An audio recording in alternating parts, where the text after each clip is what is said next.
You are listening to Radio Eastern FM 98.1. With live and exclusive coverage of the EFNL football season. Bringing you the match of the day with score updates from all divisions. And now we cross to our commentary team for the Radio Eastern 98.1 Match of the Day coverage. More reserve. The stage is set for the Eastland Division 1 Senior Grand Final.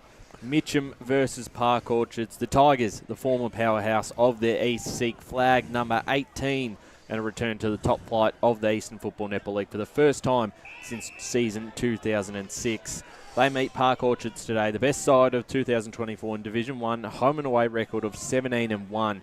They're searching for just their second senior flag and a quick return to Premier Division. All will be decided in the next 4 hours.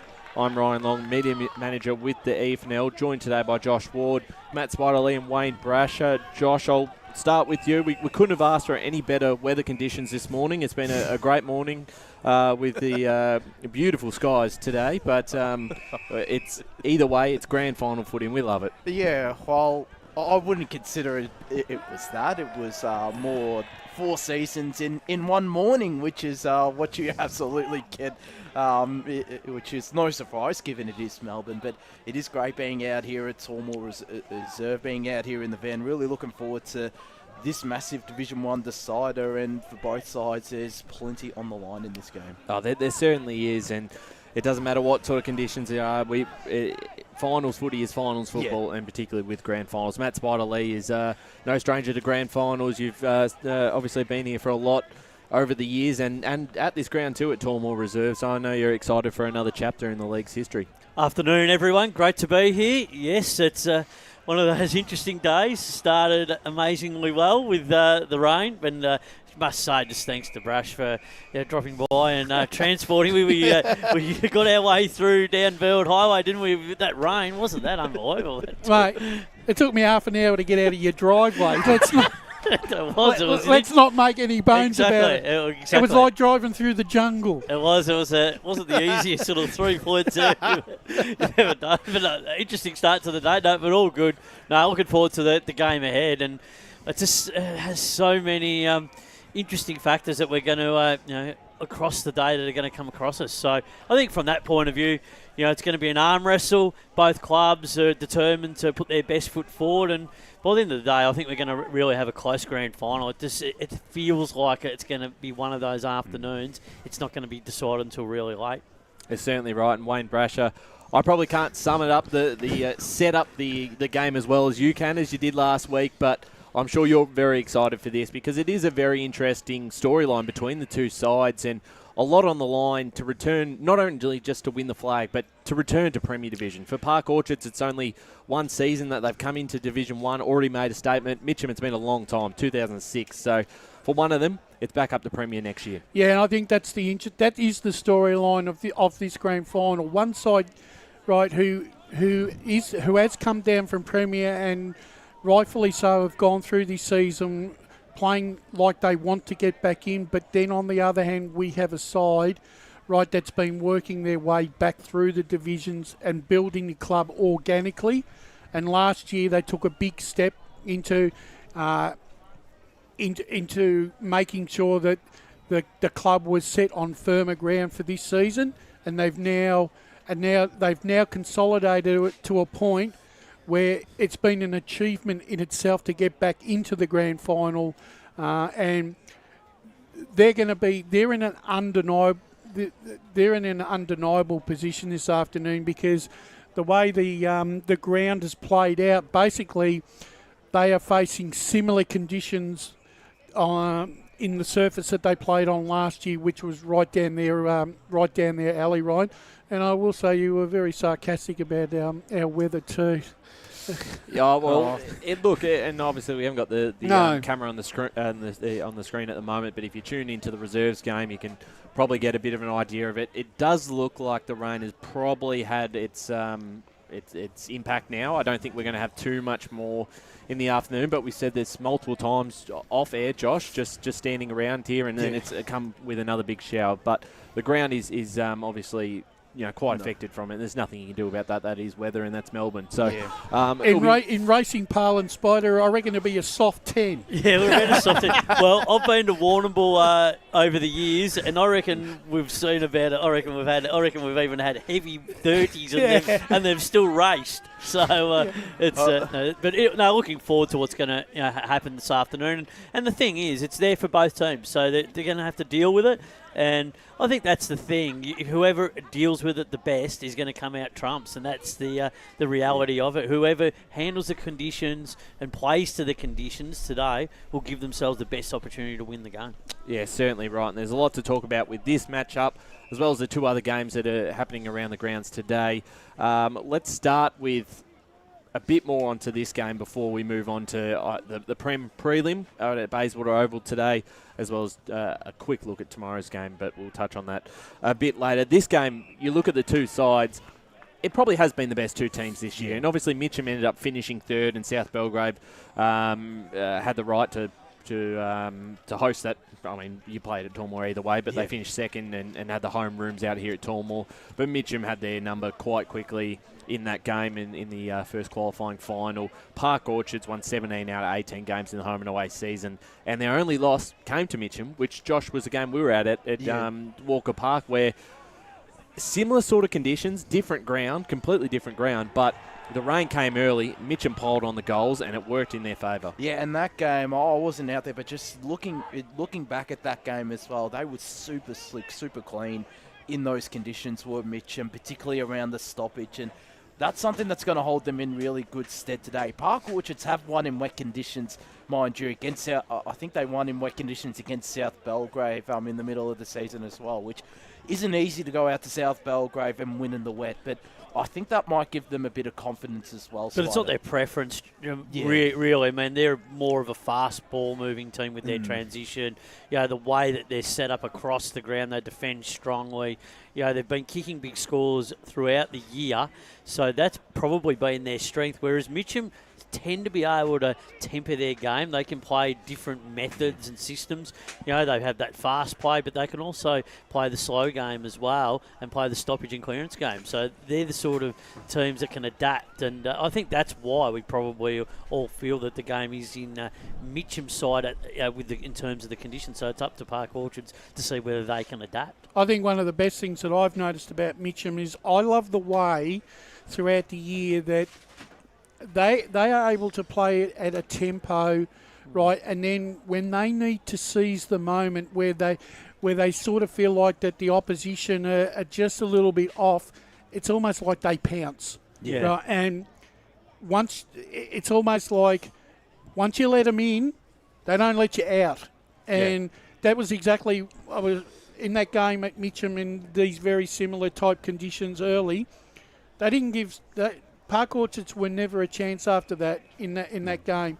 Mitcham had already set the tone for the afternoon, and I thought Park Orchards just weren't reactive. They were far too reactive and not proactive in trying to get back into that contest. And I sort of feel today that once again it'll be a close game. But the one thing I love about Mitcham is they know how to grind you. Well, they're a tackling pressure team. I mean, in a couple of the games that I've seen them with vision, they just at you all the time. They're closing down the space.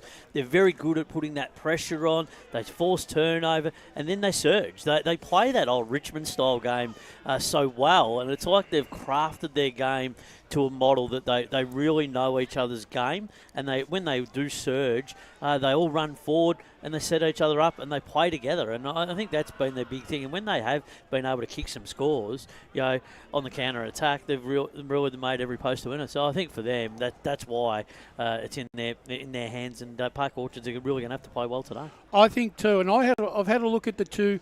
I've had a look at the sides for the four sides that are representing their clubs on the weekend, and these two today. And I look at Mitcham's side. I reckon this is their best side because they brought Barton Smith back in, experience. They got Jesse Smythe back in as well.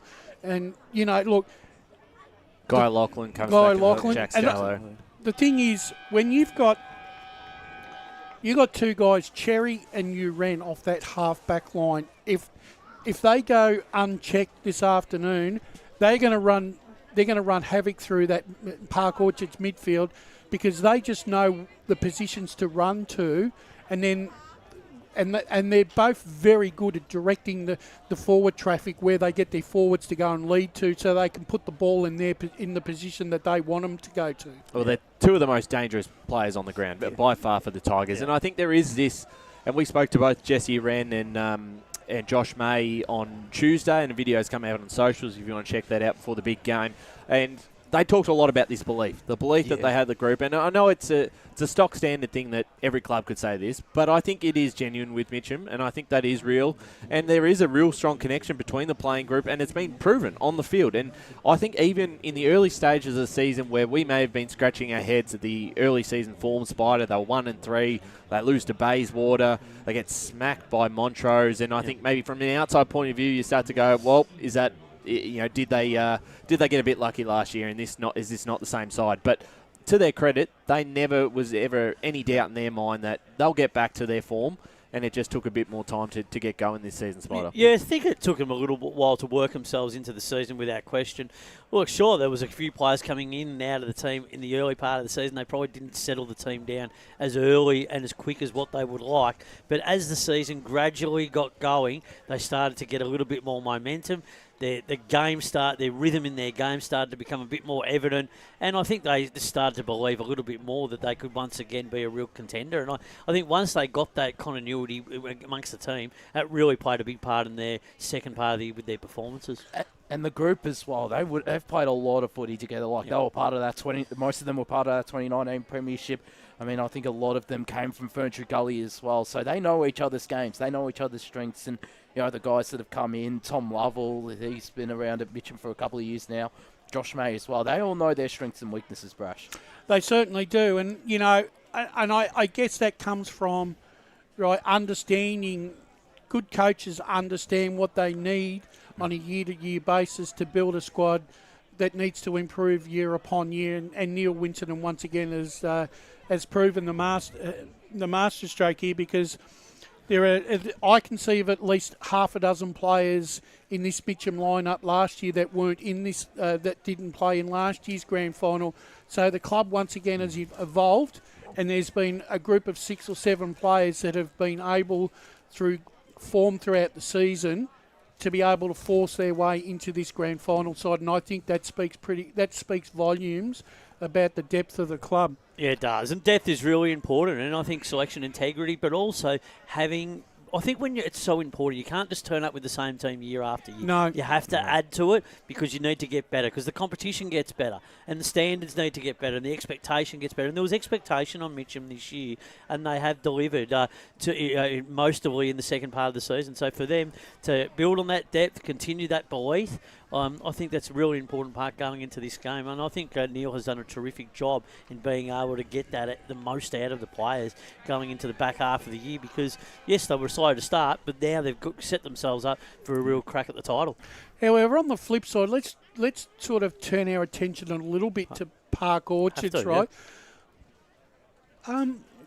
What was, I guess, my expectation of Park Orchards after coming down last year was, I thought that they would be competitive, but I didn't really understand the strength of their squad, right, going into Div 1, right? I think you're absolutely right, and I think probably the misconception that we had is that it's a very young lineup. Oh, yeah. If you look at the average age, I think Prosnak's probably the oldest, and he's only a touch older than me. I think he's 26, maybe 27. I'm not 100% sure. So it's a pretty young list, and that's well set up for the future, because they do have a strong junior program, not in our league, but they've got those players coming through. The 19s today playing off in a grand final. Yes, they didn't come up with the win, but they've got the building blocks of a side that I think if they get another chance at going back to Premier Division, they can stay there this year and this time. And they were stiff last time, obviously, with the double relegation. And I know we've got more to say, Brash, but we are joined by Neil Winterton, the senior coach of the Mitcham Football Club. Neil, it's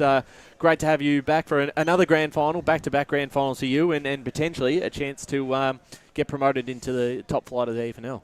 Yeah, it's exciting.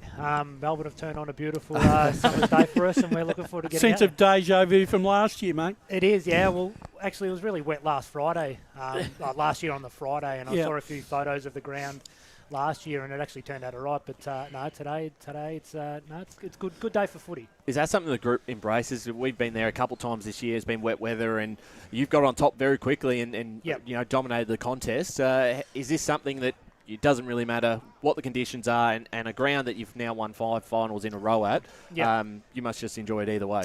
Yeah, look, I think our game sort of stacks up regardless of conditions. Theirs does as well, and I know their ground got pretty wet late in the season, so they're familiar with these conditions as well. So, yeah, it becomes a bit of a slog, but, that's what grand finals are about. Who wants it? Neil, we asked the question when we came down to Mitcham to Jesse Uren and Josh May, just how have you been able to continue that sustained success for so long and just continue to win finals? Because it is remarkable the finals record you guys have put together since 2019. Yeah, look, the group's just motivated by finals, to be honest. Like, we started the year a little bit slowly, and I had to sort of remind the boys that we need to win games to play finals first, and this is what they live for. They live for finals, and it is hard. Like, it's hard to keep the group up for year after year after year. But I'm really fortunate that I've got a group that live for these days. Has the potential of promotion back up into Premier Division also driven the group as well to get back to this day? Yeah, no doubt. I mean, it was obviously a little bit disappointing last year after we won it that there was no promotion due to the EFL restructure, but it gave us an opportunity to have another crack at it, and we're here today, and we're looking forward to that opportunity. Neil, good luck this afternoon. Really looking forward to watching you go about your work. From a coaching perspective, let's drill down on what are the 3 major key points of you're going to take into the team meeting once you leave us and reinforce before the contest.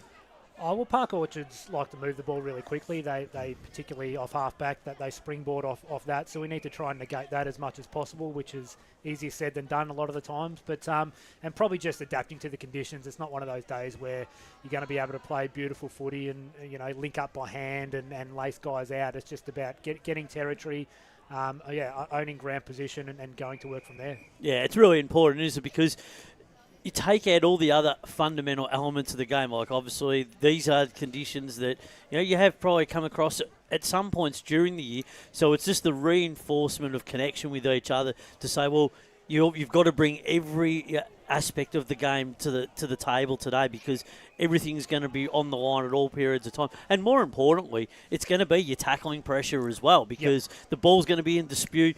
It's going to be a hot ball, particularly in the first 10-15 minutes of the game. And there's going to be a lot of defence surrounding the game as well. Yeah, for sure. As you said, the first 10-15 minutes of the grand final is always pretty hot. So you've got to be able to adapt to that and not try to do too much.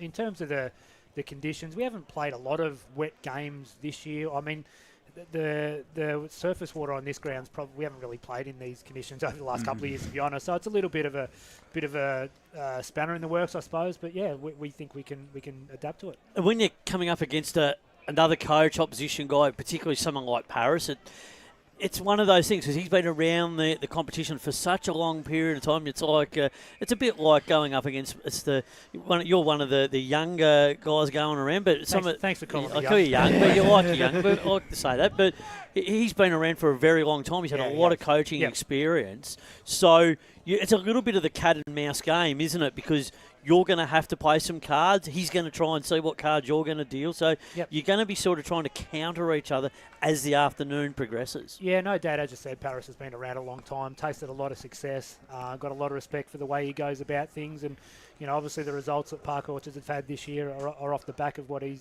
brought to the table. So, yeah, it's not going to be easy trying to match wits with him. Now, I'm going to have a look at, if you compare last year's grand final side to this grand final side, we always talk about, right, you win a grand final, but to get better, you've got to bring some new players. And I've just quickly gone through the list. I reckon you've probably got 4 or 5 new players to this side that you've added from last year. In your mind, is this... I feel that this squad that you've got today is probably the best on paper that you've put on the park for the whole year. Yeah, it is. It's the first time we've actually had a full complement of players to pick from. So the timing was pretty good, obviously. Yeah, I think I haven't done the exact numbers, but I think it was about 17 from the 22 from last year. So as you said, yeah, we added some guys around. Flynn Maguire came across, Nat Barnes came across, Hamish Gill has jumped up. Crampton. Yeah. He was unlucky to miss out last year, but he's had a super year. So yeah, we've added around the perimeter.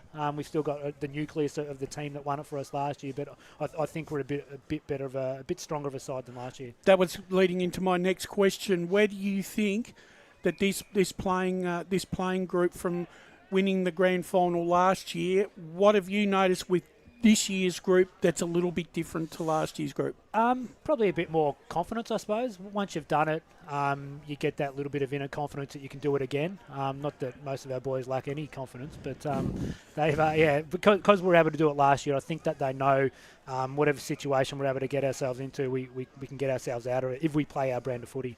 Have you also too?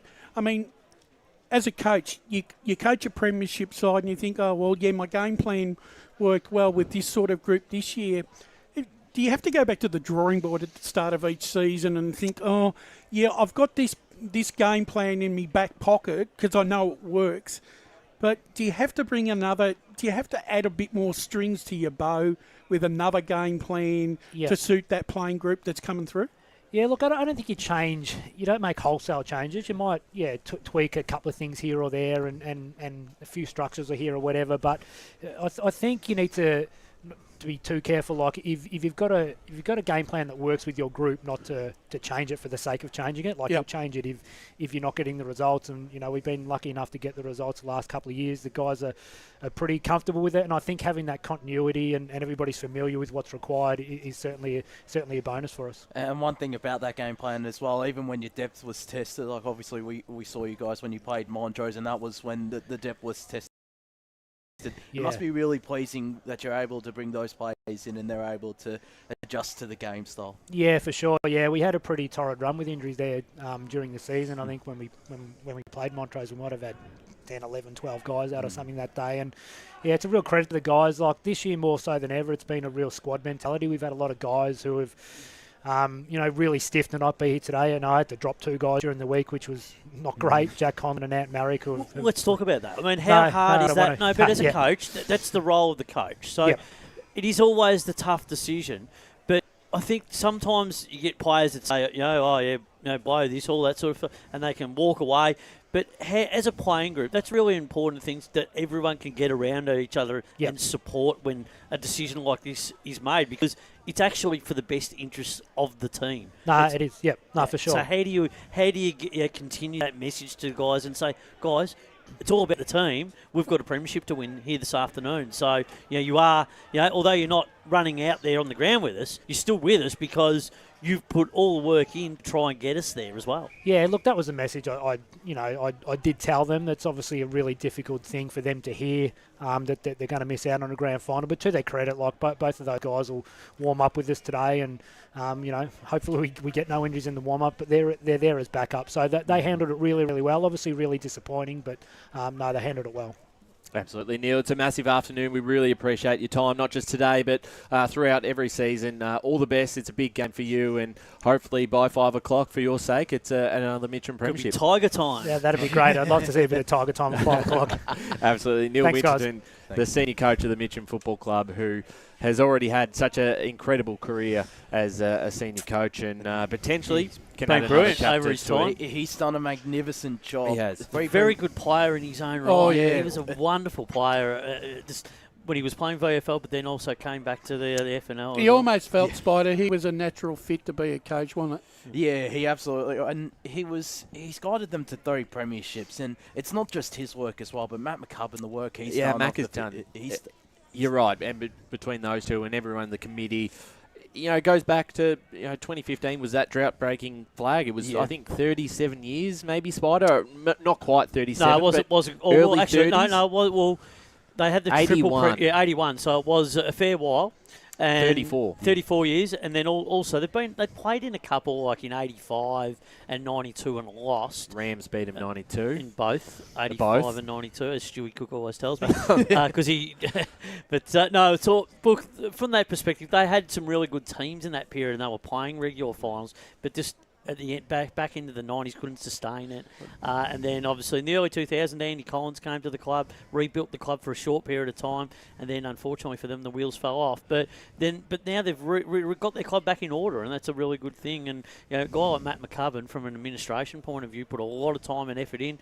There was a lot of work to do, and then he gets good people in from a coaching perspective, like Neil Winterton. Well, you can only say good things about him. There's not too many people at Mitcham Football Club that have coached 3 premierships. You have to go right back to the to the golden era days, and they've been around since 1885. So what a football club? What a football club they've been. No, and no disrespect to Park Orchards, but Spider and I basically were reminiscing about the clashes of the past between Mitcham and Vermont, Mitcham and East Ringwood, Mitcham and East, and those clubs, and if they do happen to come back up into Premier Division, I think it's going to be a great fillip for Premier Division as a whole. Yeah, and it'll bring people particularly back to their footy club. Like, you just think about even just walking through, and you see guys like here today from Mitcham. You see guys like the Dowsons who played a lot at Mitcham during the 90s, early 2000s. You see so many guys that have been around their footy club, and then you go back to the older era. I mean, even guys like Craig Brady that coached as the CEO, and he was CEO of the EFNL in the early 2000s. So there's been a lot of history at Mitcham. And they're well set up to go back up into Premier Division because they've gotten their juniors well and truly rolling. Their 19s made finals, so did the reserves. Yes, they went out in straight sets, but and so have Park Orchards. Their 19s made the grand final today. The reserves made a prelim final as well. So both, and obviously seniors are playing here. It's all about juniors. If you have your development program and structures in good order and good place, your demographics, and you're going into the schools and you're providing good family environment, culture-wise, with that development program in place, then you're making sure that you've got people for a long time to come. Well, we talk about Mitcham's juniors and the way that they've set the club up. I mean, there's probably no greater advertisement for the rise of the club in the Park Orchards Football Club. Absolutely. Have a look where they started from with under 19s, and then all of a sudden they won flags in 19s, came up, won reserves, and their story in itself is a great story as well. A club that basically has built itself from the way up, right? And yes, they played in Premier, and maybe, let's be honest, maybe, Ryan, they weren't just ready or seasoned enough in their first dip at Premier. They're a lot more. I think now that they've had their time there, and they've gone back, and I think they have a better understanding of the competition and the type of players that they need to move the club forward again. I 100% agree. I think if they do get there, I think they've got the platform set that they'll be able to sustain that level at Premier Division and not be the quick fall back down. But, I mean, you even look at last year, double relegation was what cost them in the end. They still had 3 more wins than they won than 5 Doncaster. or 6 games. And they were competitive in others. Correct. Ran Roval to 5 points by they had some really tight games throughout the season. So I think they took a lot of that experience and brought it into this level in Division 1, and that's why they're sitting here on grand final day, because they do have those players who have now played at a higher level, and I think the experience of going up. Yes, they didn't stay there long. I think it was for the better. I think that was the right decision. Let's have a look. I mean, you have a look at their squad: Jeffs, Whitnish, Prozenak, Hickey, Livingston, Price, Inglis, Keppel, and Blakey. Right, they're core players. Well, they're their prime movers. Right there. But the thing is, we're probably not speaking about them in the same vein that we speak about other clubs, but they won 17 games this year. Yeah, absolutely right. And the thing is, sometimes we have to be very careful that we undersell the performances, because these players aren't household names? I think we potentially, and before we, obviously the other big thing we haven't actually mentioned yet, Spider, is, I mean, it's the big talking point of the week. Michael Prosnack is coming back into the side potentially. Has not been listed on Play HQ yet. He's been, or is he now in? I did he notice. Is listed now in? Because Because yesterday was listed as emergency, Spider, and that was the talking point going into this week, whether or not he would play. And we all said that yes, he would. There's no way you wouldn't roll the dice with him if he's not 100% fit. And we talked about the position on Sunday of where he would play, and we would expect him to be still in the midfield and still playing the same role he would if he was fit. Yeah, when they've been the Ducks and Drakes games, and you just expect that in grand final week.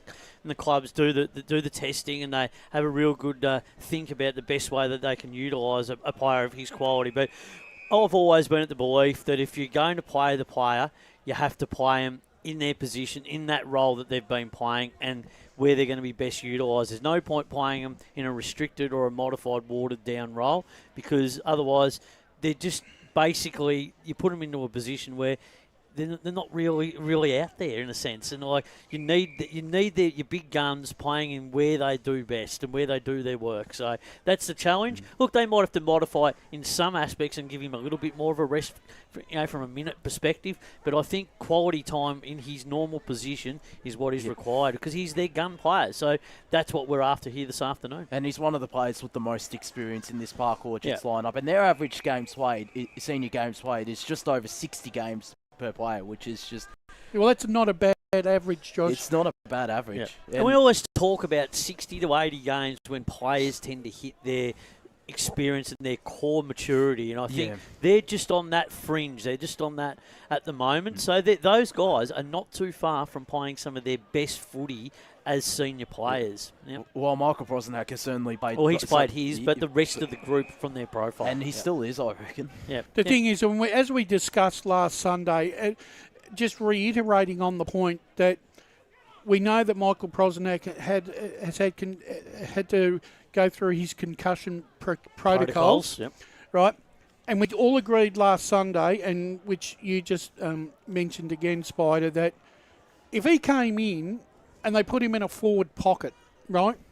What value are you going to get out of him when he doesn't play that position? That's right. You've got to, if he's going to play, like you said, he has to play in the position that he's played all year. You've got to trust, the club have to trust him, right, that he's going to be able to produce his best in the position that he plays best. That's right. Right, and I look at it this way.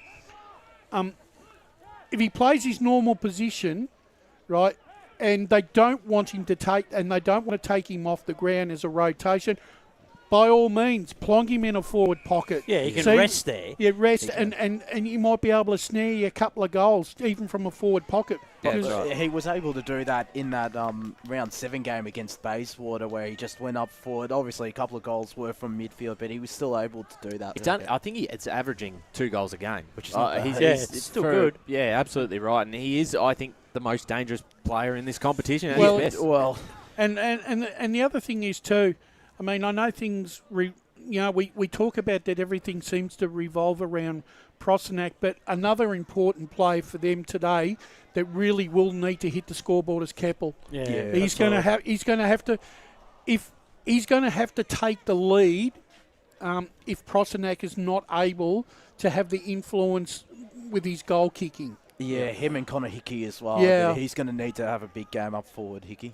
And the thing is, they're coming up probably against probably the best fullback and probably the best centre-half back in the comp this Well, they're year. going to need deep entries today. They're going to need the real deep entries. They can't have shallow entries. Once they get the shallow entries, that just plays into Mitcham's hands. So they've got to get those long entries in, but also use the width of Baronia. This is a big ground, so use it and make sure you can score upon it. But the thing is, though, Spider, on a day like today, is it important for either side, right, to try and take ownership of the spine per se early on, so that they're not forced to cover extra territory throughout the afternoon. Yeah, look, I mean, you certainly want to win the territory game, and there's going to be that time where defensively, tactically, you're going to want to try and push teams wide. But you still got to look for other methods and not be too predictable. You've got to play a little bit of unpredictable play as well. But if you can get the ball in nice and long and deep, but then also get to the situation where you can get your numbers across, that also is good for you as well. Certainly right. We are now going to go to our first ad break here. And currently, before we go, the reserve score, South Belgrave 9-5-59 to Montrose 3 behinds. You can check that out on the live stream for the last couple of minutes. But we'll go to an ad break and we'll be back for the pre-game here, the Division 1 Grand Final between Mitcham and Park Orchards. Today at Eastland, Lucy's trying on jeans for a momentous occasion. Coffee with the ex. She needs jeans she can move in, because she's definitely moved on. Jeans that get a second look, but don't give any second chances. Jeans that say, why yes, I have spent the last 8 months in a post-breakup juice cleansing, kickboxing, personal training frenzy. And it looks as though she's just found the perfect pair. Bravo, Lucy. For all of life's little moments, there's Eastland. Eastland. Live real. Sprained your ankle bursting through the banner? For bumps, breaks or bleeds, be seen sooner, close to home, at Knox Private 24/7 Emergency Department. You'll generally experience shorter wait times. Knox Private 24/7 Emergency, 262 Mountain Highway, Wanturna. Do you feel good about your bank? Because there is a bank you can feel good about. They share their profits to fund big community projects, small community clubs, and vital emergency services. They've given $250 million to help Australian communities thrive. They have all the products and tech you expect from a big bank, with service you don't. It's Bendigo Bank. Feel good about who you bank with. Try Bendigo. Search bendigobank.com.au or search Bendigo Bank near me. Tobin Brothers Funerals wear their heart on their sleeve. Their clear and easy-to-use website and Memory Maker app make it easy for families to make an informed decision. Here's James McLeod, Managing Director of Tobin Brothers Funerals. There's no mystery about our pricing. It is clearly displayed on our website and our app. We have staff standing by 24 hours a day, every day of the year to assist you in your absolute time of need. Visit tobinbrothers.com.au. Tobin Brothers Funerals, celebrating lives. There are only 3 things that should be flushed down your toilet. Pee, poo and paper. Some wet wipes and antibacterial wipes say that you can flush them, but you can't.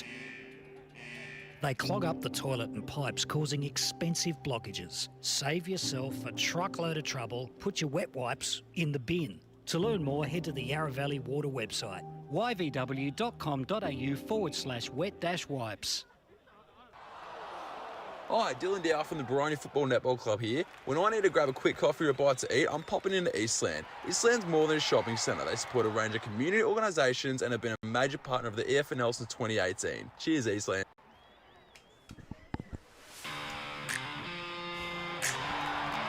You are listening to Radio Eastern FM 98.1. With live and exclusive coverage of the EFNL football season. Bringing you the match of the day with score updates from all divisions. And now we cross to our commentary team for the Radio Eastern 98.1 Match of the Day coverage.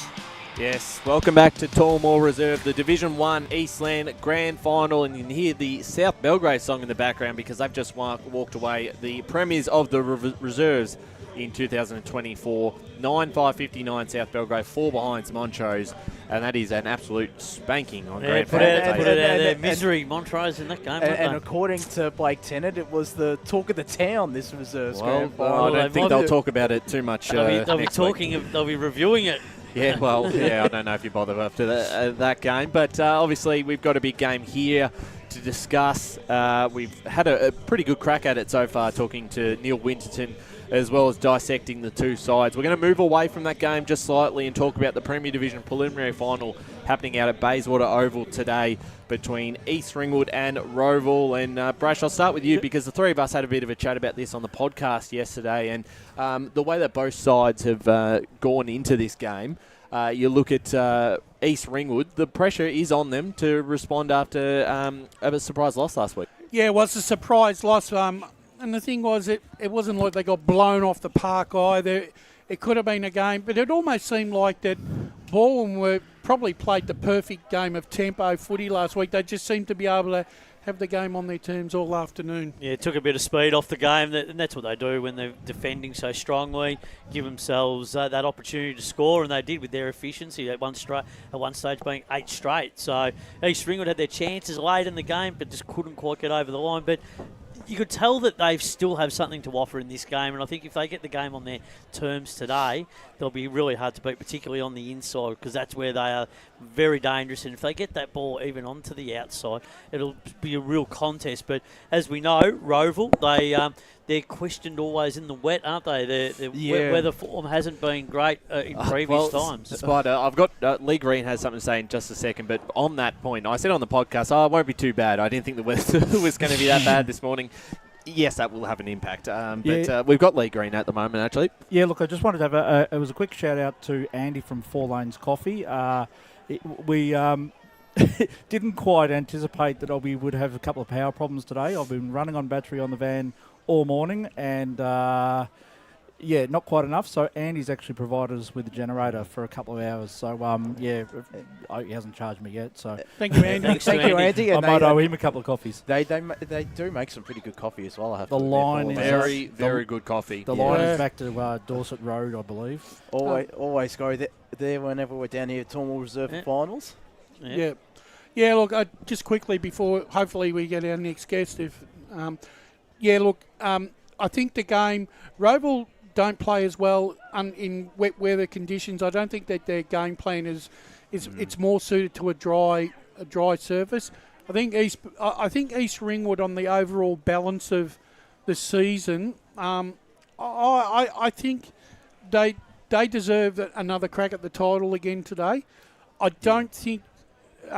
They beat Roval by six goals last time. I don't think that margin will be as great this afternoon. However, I just think that I think they've just got a little bit more brilliance across the lines, East Ringwood.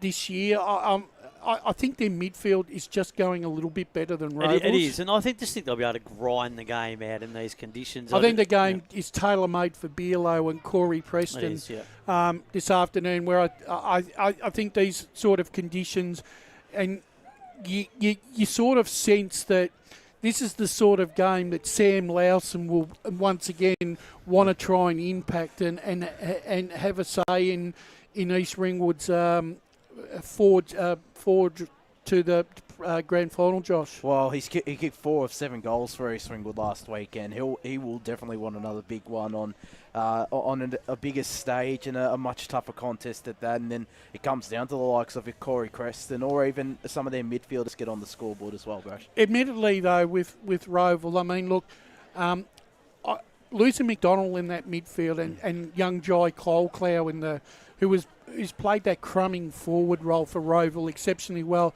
Losing that outside run of McDonald's in that midfield sort of, I feel, hampers Roval a little bit, because Anthony Brolick, basically, he's the sort of he's an accumulator of possessions, right? He just goes to the positions where he knows, Spider, where he can pick up those possessions, and he's the sort of guy that, you look at the stats at the end of the game and you think, well, he's had 29, 30 possessions, but he doesn't look like he's had those possessions. Yeah, I mean, look, the thing is, he's been hampered by some injury in the second part of the season, hasn't been at his normal self, so that's going to be the challenge as well. They've had some injuries. Look, they've put a good team out there today. Obviously, there's some players that are playing in their reserves as well. So, from a selection integrity point of view, Ben Wiles is certainly not afraid to omit players, Josh, is he, really, when you consider what's been going on? So, they got some challenges, but I just feel that with them, I just don't know if these conditions are really going to... I think Martini holds a really big importance to the game. If he can get the ball on the outside for them and then they can use that little physical force that they like to do as well. I think the key contest this afternoon is between Wind and Twist and Tweedy. That's going to be a big one. That is going to be the contest that will determine the game this afternoon. Roval have brought in a young under-19 guy, Will Varell. Yeah, he's been impressive in the reserves, kicked 6 goals the other week. And I said to Ray Baird a couple of weeks ago on the telephone, if I'm bringing a young guy like Varell in these sort of conditions, I'm having him following Lockie Wind all afternoon and picking up the crumbs. Yeah, just be on his bootlaces. Just being on his bootlace all afternoon. That's all he has to do. Because if he gets 6 possessions and kicks 4 goals, that's 4 valuable goals that Roval probably think they were never going to get. Yeah, it's going to be a big one. So I think there is some key matchups in this game. You know, obviously, Bennell, the 2 Bennells in the side is important. You got Fox, you got Kinsella. We haven't talked about these guys for a lot. Yeah, Weatherall. Weatherall, but they've all done a job every single week. And the thing is with East Ringwood, I mean, another player, right? Chris Cherney is another one. Yeah. Right. What an a absolute sword he is. a talisman of that football club, yet he still goes out there every Saturday afternoon and produces performances that warrant him still playing senior football at East Ringwood. That's a feather in his cap. And that's the thing about East Ringwood that I've liked throughout the season. There is an evenness.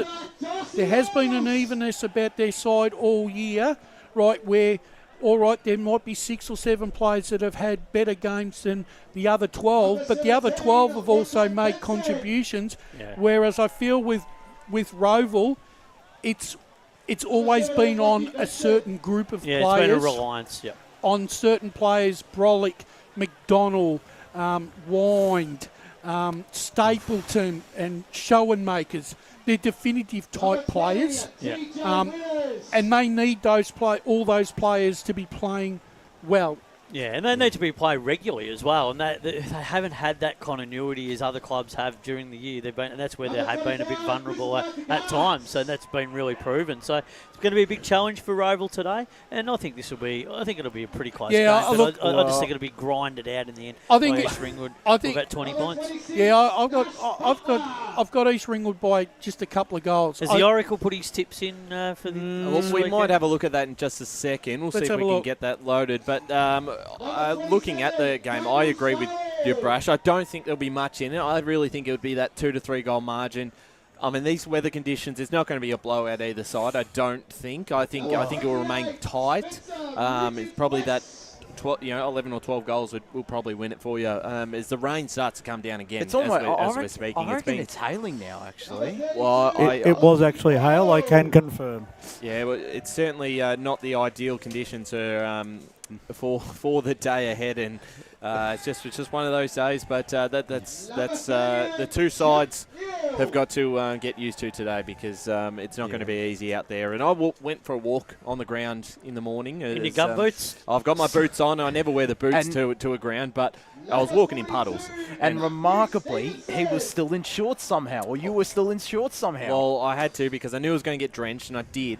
And I had something to change into. I didn't change into anything else. I've got the jumper that's soaked, and I'm just uncomfortable. But I'm just very excited for the actual game ahead. Yeah, me too. We haven't got, we've got the best game of the season so far in Division 1 ahead with the grand final. I believe Brash might have the Oracle stats in front of him. Someone's emailed you this week, Brash. Yeah, they have. At this stage, it looks like they've got the...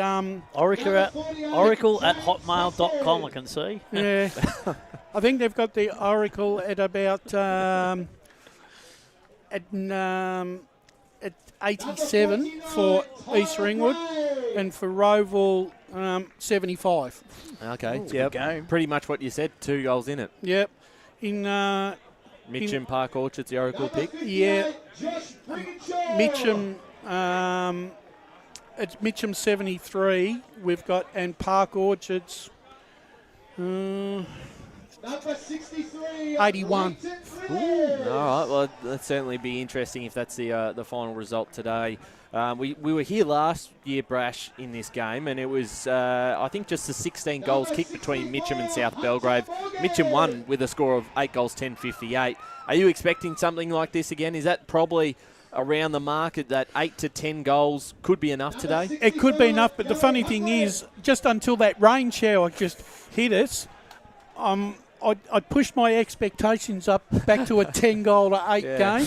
Now I've had to revise it back down to an 8-goal to 6 type of contest. Well, I've gone for Mitcham by 2 points, so I think it's going to be around about maybe 8 goals might win it. Yeah, I think I can't see anything more than that. I had Mitcham by 4 goals in my official tips. I'll still stick with that. Yep. I think that's fair. But then on the other hand, I mean, look, really, in all honesty, the one thing that I'm taking away from this whole final series and all the divisions, that quite honestly, home and away form hasn't really stacked up as well in some cases that I thought of, or I had thought might pan out. And that's not only for Division 1, but Premier Division. You look at Royal and South Croydon. Obviously, South Croydon did, from all reports, did run out of gas, yes, but they still defeated Royal twice in the season. You know, South Croydon, they went down to Vermont twice, and obviously Division 3, the grand final, Donvale defeated Surrey Park on all occasions, and then Surrey Park come up trumps. But I think it's just that evenness where teams have made up ground in the last 6 weeks of the season. I really think we had a bit of a gap early, and then as the season crept along and got to the pointy end, some teams really made up significant ground in the season, and I think that's why the competition has now become so close, and that's why some of these results have been really hard to pick. I think that the one thing that one thing that I did notice though, if you look at I've looked at the scores now in this final series, and I reckon on average in finals, the average scores kicked go down by about 5 goals when it hits to a final series. Sides that win, that might win by 50, 60 points during a home and away, that play that same side in the finals, sometimes they're only beating them by 20, 30 points, Spider. Yeah. And like you said, I think that comes into the fact that all of a sudden it comes down to the fact that finals is a different type of beast. Yep. Right? It brings pressure on that we can't measure on an individual player or on a group, on a collective of players. We don't know what they're thinking, right? They can all go out there with the greatest of intentions and say, yep, we've beaten them twice. But I always reckon once you lull yourself into a false sense of security, that you're lauding it over the side in the current season, thinking that you're going to be able to just do it again. Law of averages says you're not. Yeah, no, I have to say, suggest that I agree with you there. Because let's be honest, it's sorry. We can hear that in the background, obviously. Yeah. But because at the end of the day, it's a 50-50 game, right? And it doesn't matter on any given day, right? You might not have beaten that side at all twice, but the law of averages says that you're going to win one sooner or later. Yeah, no, and I think that's the thing, isn't it? You just know that these contests, it's going to be so gripping. There's going to be some really significant moments that are going to come, and some real big decisions by players are going to have to be made throughout the course of the game. Risks are going to have to be made. And also, too, probably what hasn't helped is unseasonable weather. And the weather. That we've had to put up in this final series. It's not only the rain, but we've had to put up with horrendous wind conditions. Yeah. You know, and in some cases it's probably wrecked the final series a little bit, but once again, at the end of the day, you've got to play the conditions that present themselves on the day. Unpredictability, it's called. That's absolutely right. We're going to take one more break here before we bring in the call team, because we're about to get ready to go for the Division 1 Grand Final for 2024. It's Mitcham and Park Orchards. Don't go anywhere. As Sarah opened her best friend Jackie's wedding invitation, she was overcome with a wave of emotion. while her two young boys wrestled on the floor. Tears of happiness rolled down Sarah's cheeks as she saw the words she'd been longing to see. Please note, this wedding will be a child-free event. Well, Sarah, looks like we're off to Eastland for a new frock and some heels. And let's book in that babysitter. For all of life's little moments, there's Eastland. Eastland. Live real. At Yarra Valley Water, we know reducing your shower time, or show time, to 4 minutes can save you an average of $200 a year on water and energy bills. Shower shorter. Save water. Authorised by the Victorian Government, 1 Treasury Place, Melbourne. Sprained your ankle, bursting through the banner? Broke a finger, high-fiving the ruckman? Or did you run into the goal post again? For bumps, breaks or bleeds, be seen sooner, close to home at Knox Private 24/7 Emergency Department. The preferred provider of emergency care to the Eastern Football Netball League, you'll generally experience shorter wait times. You don't need private health, but there is an out-of-pocket fee. Be seen sooner, close to home at Knox Private 24/7 Emergency Department, 262 Mountain Highway, Wantirna. Do you feel good about your bank? Because there is a bank you can feel good about. They share their profits to fund big community projects, small community clubs, and vital emergency services. They've given $250 million to help Australian communities thrive. They have all the products and tech you expect from a big bank, with service you don't. It's Bendigo Bank. Feel good about who you bank with. Try Bendigo. Search bendigobank.com.au or search Bendigo Bank near me. The first time I met the team at Tobin Brothers Funerals, I felt like I'd known them for years. They're so caring, honest and passionate. James McLeod, Managing Director of Tobin Brothers Funerals, sums it up best when he says, Every day our people get out of bed to assist client families in their absolute time of need. Our people love what they do, and you will not find a more highly trained group of people than those at Tobin Brothers. Visit tobinbrothers.com.au. Tobin Brothers Funerals, celebrating lives. Hi, I'm Ben Desson from Montrose Football Netball Club, and when I need a new kit for a night out, I head over to Eastland. But Eastland is more than a shopping centre. They support a range of community organisations and have been major partners of the Eastern Football Netball League since 2018. Thanks, Eastland. You are listening to Radio Eastern FM 98.1. With live and exclusive coverage of the EFNL football season. Bringing you the match of the day with score updates from all divisions. And now we cross to our commentary team for the Radio Eastern 98.1 Match of the Day coverage. Yes, welcome out to Tormore Reserve, and it's Division 1 Grand Final day, and we are very excited. We hope you are too. Thanks to all the guys who brought us the pre-match show. It was a great listen. Great to hear from the Mitcham coach, Neil Winterton. We didn't get a chance to speak to Paris, but hopefully that can happen throughout the afternoon. My name is Ben Warren-Smith, joined by an esteemed panel for this huge clash out here today. The heavens have opened. The hail's just come. You can never pick it in Melbourne. The sun was shining out here this morning, and Paul Yacconi was calling the under-19s, and he said it was a perfect conditions. It's turned a little bit worse for the wear, but, you know, it has stopped again now. There's a big bumper crowd in. I was lucky enough to get a Rockstar car park outside, so I was pretty happy about it. You always the get tin asked one again, Brash. You know how it is, mate. Yeah, I know. But, yeah, look, we're all set for a big clash here. A fantastic win by South Belgrave in the reserves. A monstrous win over Montrose it was. But the big clash today is all about Mitcham taking on Park Orchards, two of the best sides, no doubt, of season 2024. Park Orchards having a stellar year. Mitcham, the perennial finals specialist, we might call them as well. And joining me today in the commentary panel, the team ensemble riding shotgun today is Jared Beanland in the co-commentators chair. Good afternoon to you, Jared. Good afternoon, Ben, and to all the listeners out there. Very much looking forward to this game. Two of the best, as you said, in Division 1. It's going to be a fascinating clash, I think. Perhaps the conditions will take away a little bit of what both teams want to do, but that doesn't matter because it's finals. You've got to play to the conditions. You've got to play at your best, and I think that's what we'll see today. Yeah, it can be a bit of a drainer when the weather doesn't play favour, but, you know, like at the end of the day, football is football. It gets played in all conditions, rain, hail or shine, and the cream will come to the top.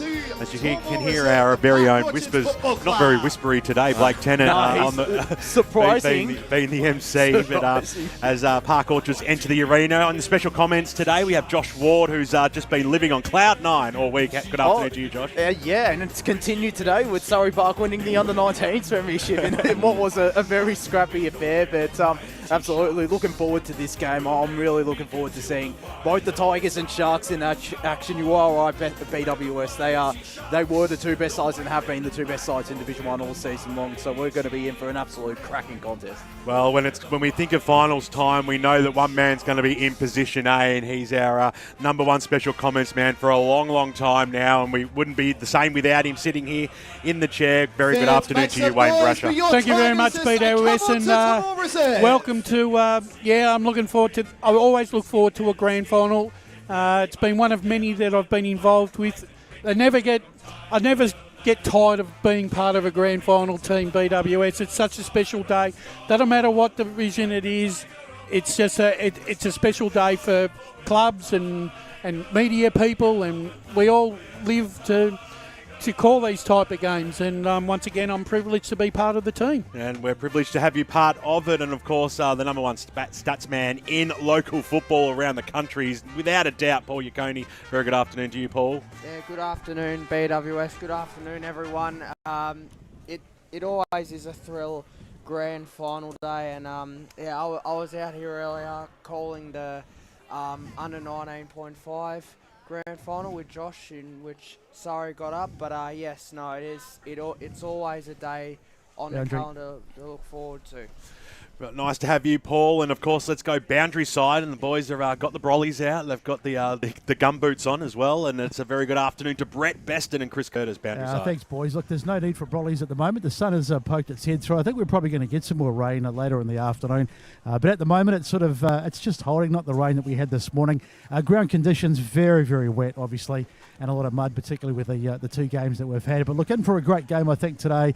It is a grand final, and I think we're in for an absolute cracker. I'm going for Mitcham. I tipped them during the week. The conditions haven't changed me. I'm still going for Mitcham by 5 points. And joining me on boundary side this afternoon is Chris Curtis. Chris, how do you see it, mate? Yes, well, like we said, extremely muddy in the centre of the pitch. I'm 6'1". I think when I was standing there, I sunk to about 5'7" from running. But look, boys, I'm a big mentality guy when it comes to sports, and I think Park Orchards make a stand, especially after what happened to them last time these two met. So I'm going to go Park Orchards by 14. Standing in the best position for the afternoon are our boundary riders today, and brought to you by Tobin Brothers. Wayne Brasher, where is this game going to be won today? Well, I think actually the game plays into Mitcham's hands again this year. I think these are the sort of conditions that we were confronted with in the Division 1 Grand Final last year. I just love the way Mitcham, they've named their best side on the park this year. It's as strong as what you're going to get from them. I just love the fact that their half-back line is probably the premier half-back line in the competition, led by Jesse Uren, and I think that's where the game is going to be won this afternoon. I've tipped Mitcham to win by 24 points. It's a decent margin in what shapes to be a pretty dour struggle. It could be. Josh, how do you see it? Yeah, I think it's just going to come down to who wins it out of the stoppage first, and that's Mitcham's specialty, with the likes of not just Jesse Uren and Jesse Cherry, but Danny Bagalava going through there in ruck as well. You know, they've got so much depth, so many players that can run through there. Alex Barnes-Smith, if he wants to run through there. Guy Lachlan can do the same on the outside as well. I just think there's too much. As good as Park Orchards are, and they have pretty decent midfielders as well, led by Michael Prosnak, which is great to see him back into the lineup. You know, Jacob Price-Inglis as well. I just think there's too much depth for Mitcham in that midfield. That'll get them over the line. I tipped them by 15 points in the record. 15 points. And how about you, Jared? Are you putting a case forward for Park Orchards today? I'm not going to do that, unfortunately, for the Sharks. I think Mitcham, they're one of the perennial finals teams. They get themselves up for finals. They're so well coached by Neil Winterton. We saw them overcome an undefeated South Belgrave in the grand final last year. Massive upset, of course. And they mentally get themselves prepared for games like this. And I just don't see that mentality fading. And on the park as well, you've got, I think the big one for me is the ruck contest. It's Danny Baglava and Tom Lovell to chop in when he needs to. They are going to be, Park Orchards are going to be fighting an uphill struggle in the clearance battle today, I think. And I think that's sort of where it will be won and lost for mine. I can tell you now, I don't want my prediction to come true because it was Mitcham in extra time. Oh, I do no. not want extra time today. Let's see if it does Lord happen. be there, not extra time. So you got a margin, Jared? I've got 5 points. Mitcham to do it again by 5 points. Toss has just been done. Park Orchards, Michael Prosnack in the middle there, and one at Park Orchards will begin to the left of your Boundary. radio dial as we go down to Rep Eston on the boundary. Sorry, boys. One thing I did mention, I forgot to mention, I just checked with the two camps coming into the game. Both sides as listed, so no changes to either side. I like that. Thanks very much, Besto. So that means that, what am I trying to say? Mitcham are kicking to the Baronia Road end of Tormore Reserve out here today. There's a big contingent of Tigers down behind the goals down at the club room ends, but they'll be kicking towards them come the last quarter, and that place might be coming alive. It might not be, but I think this game's going to go right down to the wire today. It's really hard to split these two teams. Last week I thought it was going to be a close game. Today I think it's going to be close as well. I tip Mitcham by 1 point. I think it's going to be low scoring, and I also think that it's going to be an arm wrestle. It's just who's going to be smarter on the day. When it's wet weather football, you've just got to play smart because it's not free running, it's not free flowing. You've got to stay on your man. You've got to win the football. You've got to win the hard football as well. It is so important. You win your positions. As long as the team that has the players that win the most positions, it's probably not about game winners today. It's about winning those positions and the 1%ers, Brash, that count the most on a day like today. I couldn't agree anymore. This is the game, or these conditions. This is where you get back down to basics in it. It's man on man, and the thing is, all the coach can ask you to do is, if you beat your man in the position, you'll be able to create something, but you don't know what you're going to be able to create until you've beaten your man. And whoever has the most territory as well, that's going to really help, especially in conditions like this. As a howling gale just comes from right behind us, gushing towards I think the far side wing out here at Tormore Reserve. So whoever does win that territory battle gets the early territory. That's going to hold them in really good stead. Absolutely, and locking it in as well. Yeah. And I think that defensive setup is going to be important. It is a man-on-man situation in games like this, but there is also the aspect of the defensive strategy, the defensive lineup, as the wind is really picking up right now. I also think too, not only will it come down to the players themselves, but this game could also be won in the coach's box as well. Yep. I think because I think both coaches are going to have to show their hand at some stage, and it's going to depend on what moves they make. That could be the difference between winning and losing. Master of Ceremonies, Blake Tennant. Tormore Reserve for today's Eastland Division 1 Seniors Grand Final between Mitcham and Park Orchards.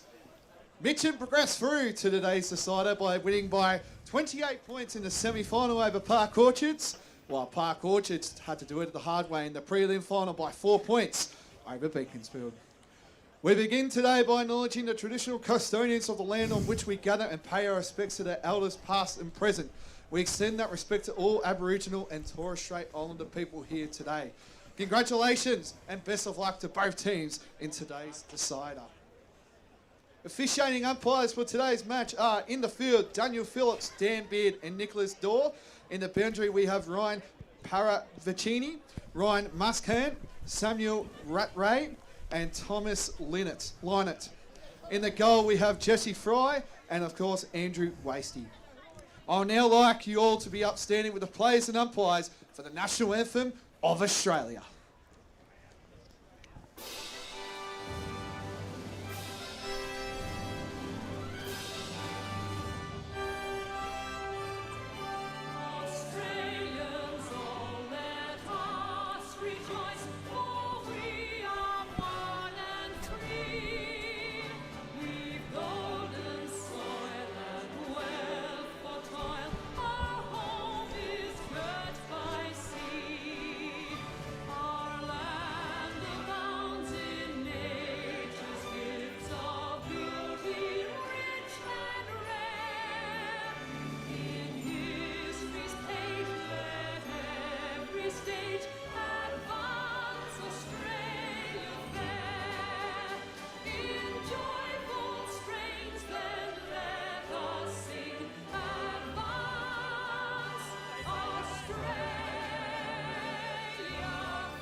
Well, the scene is set out here. It's the Division 1 Grand Final. He's up Just and about, absolutely Blakey. loving his work today, Blake Tennant, and thanks very much to Lee Green, who's just moved on a few of the spectators in front of us who had the umbrellas up. It was making it virtually impossible to call the game, and that's not what we can have because we know how many thousands of people are going to be watching on the stream today. But the team are going to their final huddles. 18 rounds, 3 weeks of finals, and now the big dance. It's very exciting, gentlemen. Wayne Brasher. Yeah, got an early score from Bayswater. East Ringwood 1-1-7, leading Roval yet to score. Good start from the Roos. 7 minutes into the first quarter, that game has been underway. Fascinating game there, of course. East Ringwood looking to make their way into a grand final in their second year after being promoted from Division 1. And their first, I think, since 2002 when they, I think they came from behind that year and knocked off East Bill at that game as well. So... looking around and giving a Spider a grin. I'm sure he appreciates that, Spider. Might have to use Spider to go out and use some muscle and get some of these more umbrellas out of our way, shortly. Yeah, I think so. But where the scene is being set, the wind is absolutely howling. I'm going to cross back down boundary side because it's certainly picked up since the last time we spoke to Brett Beston and Chris Curtis. To be honest, boys, it might seem like it's howling up there. It's not too bad down at ground level, so maybe as you get up higher, it's a bit more noticeable. But nothing. It's significant, but it's not over the top. So but also looking for a how many goal reason to which way, please. But also, Brett, you're hiding in the box. That's why you don't feel the breeze. The trees are falling over in the background. Boys, if you need the wind's going, just send a question Blake Tennant's way. He's our wind expert, as we know. Well, we'll work out for ourselves which way the breeze is blowing and how many goals that will be as the game gets going. But players are taking their positions now, and it is Mitcham kicking to the Baronia Road end. Park Orchards are kicking to the club room ends. We're out at Tormore Reserve. It's the Division 1 Grand Final, and here's Jared Beanland to start the match for us. The moment has arrived for these two teams. One of them will end up in Premier Division at the end of this game. The other will have to go it again in Division 1. The rucks go up. The siren goes again. Hickey lays the first tackle, and it was high. That happened last time we did a Div 1 game here, Jared. Indeed. And the free kick went to Crampton, kicks it inside forward, 50. Two Park Orchards men spoil themselves. Spiteri was one of them. Magnano gets the clearing kick for the Sharks. Out onto the wing. Mud's flying up as Prunty gains the possession. Kicking it forward for the Sharks. 2-on-1 situation. Well done by Lovell. Just tumbles it back to the wing, but the intercept mark has been taken. And it's Sam Heron to send it forward once again for the Sharks. Punch comes from behind. That was well done by Maguire. Scrambling kick out by the Tigers. No clean possession. In comes Jeffs. Lost it. Kick off the ground there by Cherry. Jackson Hallow ends up in the horns of a dilemma. Tackled by two, and we'll have a ball up. 1 minute in to the first quarter. Let's go down boundary side. All right, I've figured it out, boys. It's Mitcham kicking with the wind in this first quarter. In terms of the margin, maybe a couple of kicks, that's all. I don't think it'll be too significant. Great tackle inside the defensive 50 for Mitcham, not rewarded. The kick went up and under. It was smothered and then scooped up. Tackled was Duvalin, and we'll have another ball up in Park Orchards forward line. So it's about 40 metres out from the Park Orchards goal line as the rucks go at it. It's going to be a sloppy game. Little handball out. Jeff's little handball over the top. Price Inglis was in there, brought to ground. Strong tackle by Nick Hallow, and he'll reach after it again and cause a stoppage, and they've inched closer. It's about 30 metres out now. Neither team has scored. We've only gone a minute and a half now in this first term. The rain is tumbling down in the front spot. Baglava just got brought to ground in the end, just got dumped on it. There's a lot of players around this football. Glossop, one of the favourite sons of the Tigers, will hand the ball back to the umpire, and we'll have another restart. Expect a lot of stoppages today as the rucks go at it. Baglava got the knockdown, and once again, let's have a restart. Interesting from Neil Winterton starting Tom Lovell and ruck, and then now Danny Baglava coming into the ruck contest. So knockout, we'll call that a 1-1 draw with Keppel and Baglava, and going in after it there, Maguire got slung down. Do you think, Josh, that's because Baglava might have started in defence? Is that why he's taking the ruck now? Possibly. I mean, I think he might have started centre-half forward the first two finals, maybe just working his way up and then potentially giving Lovell room to roam across the ground and play as that loose man behind the stoppage.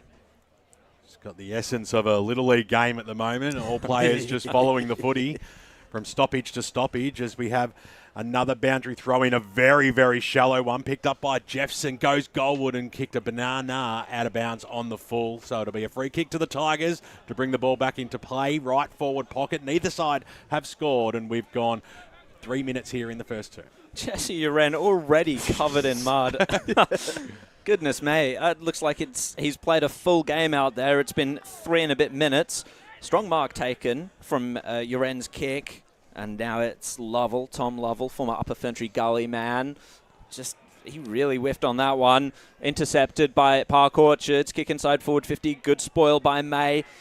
The cavalry arrived for the Tigers, and the mark's been taken by Nat Barnes, former Blackburn man. He's going to kick it onto the wing. Had an option there. Just went to it one-handed, did Jake Parenti. The Sharks arrive. That was Blakey. Slams it forward. Whistle's gone on that contest, and Mitcham will take the free kick. So looking for it out wide, just in a puddle of mud immediately. And a 2-on-1 situation wasn't the smartest option. And over the top came Mason Blakey to punch it over the line. You can already tell this is going to be a real dour struggle, can't you? Ball in the stat centre. Tackles so far are 5-3 the way Park Orchards. Thank you very much. It's going to be a tackle-heavy game, I would suspect, as shoveled back over the line by Prunty. That was Nick Hallow. Wouldn't terribly surprise me this afternoon, gentlemen, if the quarters only go 22, 23 minutes. We might, much to Lee's delight, no doubt. We might not be here for as long as usual. Marrow got the clearance with a snap, but back into the contest, back into the scrum. Another tackle and another ball up. I think you mentioned it before, Bash. 8 or 6 goals will definitely win this game. It wouldn't surprise me if it's even lower than 8 or 6. Bagliver tried to muscle out of the ruck contest, ended up tackled by 2. Might be like the 19s this morning, Josh. Oh yeah, 1-5 to 2-4. Yeah, that was that's an enthralling contest. That one. Gee. Jeepers, I remember many moons ago at Donvale Vermont Grand Final. I think it was 4 goals to 2. Good tap that time. Trying to kick it off the ground was Jess Cherry. Now Maguire gets a tumbling one towards the centre of the ground. Whiffs on it did Jesse Cherry. Picked up by Jackson Hallow, and he was brought down in a tackle. And Ben Warren Smith to get this game going. Well, let's see what Baglivar got the little knockout flick over the top. It was picked up by Hickey. He got dispossessed of the football. Hands and Neve Laughlin got the handball out wide. 2 players onto one here. Mitcham had the favour. Marrow was in and under, scooped upon it. He was scooped upon himself, and we'll have a ball up. So just forward of centre now for Mitcham. Stop sliding away, these players. It's a bit of a slippery slide today. Baglivar take it out of the ruck, but he's going nowhere. Wrapped up quickly by Woods and co. Woods will go up. Baglivar got the knockout. Picked up, though, nicely by Jeffs, who just banged it on his boot. That's going to see a lot of that today, is those long bombs, and see what fortune can come from that. A little flick shot there by Keppel. It went nowhere. Went through the arms there of Hickey. Came out wide. Little kick off the ground there. That was really, really dangerous by Ureni. Almost gave away a free kick. And over the boundary line she goes as we go to Wayne Brasher around the grounds. Yeah, 15 minutes into the first quarter. East Ringwood 1-3-9 leading Roval 1 behind. Conditions will be much the same over there, although I'm sure the ground isn't as muddy. The home of football. Nice little don't argue there by Smythe. The kick goes in towards the middle of the ground. Ball beat all players again. Picked it up Haythorne. Got the little handball away. Scrambly kick only went a metre or so. Hickey loose handball out. And then a kick off the ground goes right towards the boundary line again. Oh. It's going to be a lot of soccer action today. Tumbling, and the umpire's paid a free kick, and it's going the way of Park Orchards. Boundary. Going in the arms of Blakey. Let's cross to Chris Curtis, boundary side right there. I've played 14 years of soccer, boys, and that's probably the best slide tackle I've ever seen. As Blakey goes forward, the kick went in towards the Prosenac direction. It went over the top of his head. Hickey came charging through, quickly wrapped up by Uren. Right in front of the Tiger faithful. There's a big crowd down here today. Head on down to Tormore or stay warm and watch the stream. Either way, you'll be watching Division 1 football at its sloppy best. As the ball went up, the ball went down, and Jared Beeland will want to see if you can ignite this. 7.5 minutes on the Bendigo Bank scoreboard. It's 0-0. No surprise given the conditions. Another double tackle. We've seen that quite a bit. Player receives the ball and two opponents end up bringing them down. Tap by Keppel. In there is Vipond. Ball on the ground. No clean possession once more. Ends up in the mud patch. Or you could have yourself wrapped in a blankie with a nice hot chocolate. That sounds pretty nice. Tap down. Hickey out of the stoppage towards the top of the goal square. It's all Tigers. Mark taken. And they'll be searching for options out here. What does he have on offer? I'm struggling to see. Uren is there, and so is Pizzazz.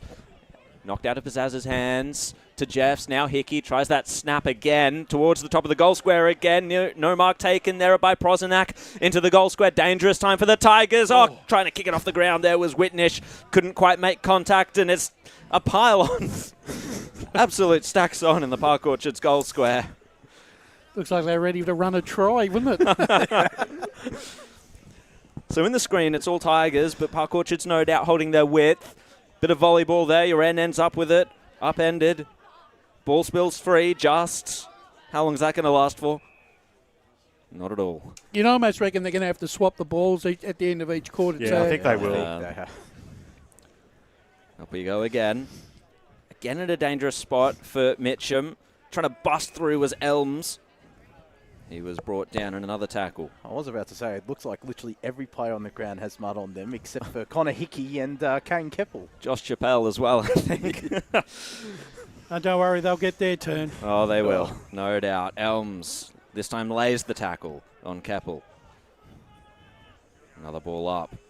Stoppage after stoppage. What can Park Orchards do? It's on them to try and score from here, but juggling the ball and managing to maintain possession there. That was good by Mitcham Maguire, I believe. Tackle by Parenti. It's at centre-half back for Mitcham. But Park Orchards get it back. Haythorne inside forward 50. Should have taken that mark. Didn't quite. The Park Orchards forward. Vipond looping handball inside forward 50. Prosenak tackled out of it. Uren there. Gets a little touch kick. Vipond goes again. Ill-directed handball, and Josh May sends it high towards Haythorne, though. Scooped up. That was a clever little pick-up there.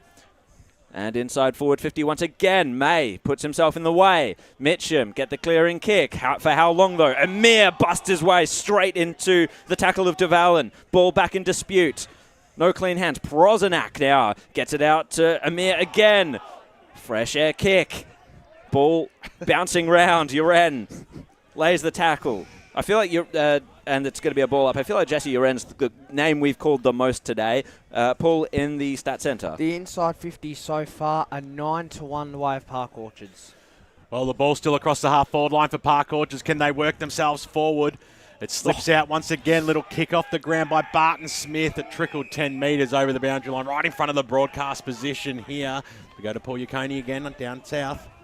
Clearances at the moment are 4-3 away of Park Orchards. Great stuff, Paul. Boundary throw in. Ball comes out. Cherry was running onto it. A kick goes inside forward 50. Keppel was in there. Put out muscle. Prosenak was holding his opponent. In fact, it was Bapond. And a free kick going the way of Zach Elms. So big Zach Elms. Very serious approach about him as he kicks down the wing position, looking for the big ruckman in Baklavara. Got in the front spot there. Nick Hallow, fantastic mark. Probably nearly the first mark of the day. I think that's taken 12 minutes or so as he thumps the ball down the wing position. Came at ground level. Little scoop upon there by Smythe. Kicked it up towards the half-forward line. Lucas Marrow kick off the ground. It's a one-on-one situation. Spiteri was in there. Marrow did really well. Handball to Parenti. Parenti scrambling kick towards goal. Run through for one behind by Hickey. And we have a score on the Bendigo Bank scoreboard, and it is Mitcham leading by 1 point. Got to keep your feet there, McLaren Spiteri. Nearly gave away a goal in that, but it would have been a miracle shot anyway by Parenti. Spiteri now kicks it onto the outer side, away from our position here. Mark taken by Liam Webb. Delicate chip inboard. Whitnish spilt it, but had time and space to regain it, and Keppel gets down on the knees to take that mark. Hands it off. They've got their running game going now to Park Orchards. Amir couldn't handle the ball, though. Now Mitcham, 3-on-2. Ball bounces round. Elms gets the handball back to May. May kicks it down the ground. Marrow, who was intercepted by Spiteri. No mark was taken. Out goes Webb with the handball, and Park Orchards to move forward with it. Spiteri, body lining the ball was Nick Hallow. Left it behind and then copped a high tackle, I would have thought, by Liam Webb. Umpire agrees. Out on the wing now. Pretty much dead centre. Now Nick Hallow kicks it down. Spiteri got in the way. Good little spoil. Chappelle had to go down a long way to scoop that one up and was tackled over the line. Brash in the score centre. 22 minutes time on to the first quarter. East Ringwood 2-3-15 leading Roval 1 behind. Ball in on the arc of Mitcham's forward line. Baglava versus Chappelle. Chappelle just got the tap. Hickey off the ground. And another stacks on situation. Ball going nowhere. Macricanis, the tackler, in there. Another stoppage.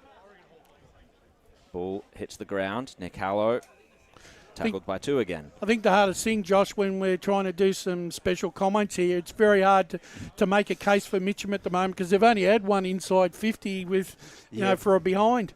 Baglava thumps it forward. Spiteri gets in the way once again. Has to lay the tackle. But that being said, Josh, Park Orchards are getting in and under, and they're trying to be very creative and get the side rolling. Yeah, Mitcham needs someone like a Nick Hallow or a Jesse Uran just to get in the trenches and just do something special in these next couple of minutes if Mitcham are to get a bit more of an advantage. Marrow ends up tackling and winning the holding the ball free kick. He's going to be a bit too far out to score, especially with a heavy ball. Sends it to the top of the goal square. Up they go. No mark taken. Park Orchards are going to have to be composed here. Chappelle got the kick, handball back to Haythorne. His kick was in hope. Running back onto it there. And copping a heavy hit was Maguire.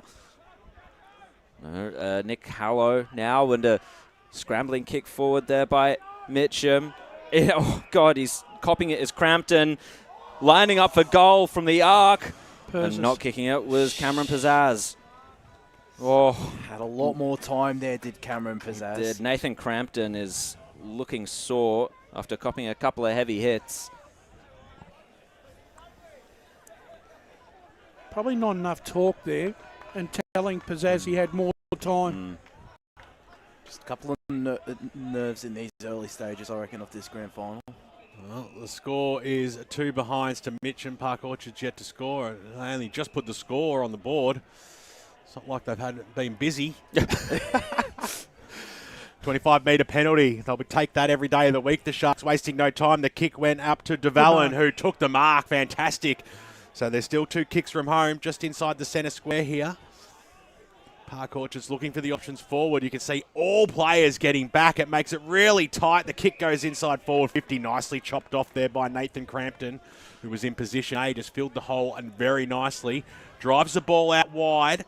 Made it pretty difficult for his teammate there in Uren to take the mark there. Sorry, in fact, it was Lachlan. He goes after it again, paddles it over, and she goes out for a boundary throw-in. Almost a touch to Paris Harvey on the bench there. Senior coach of Park Orchards.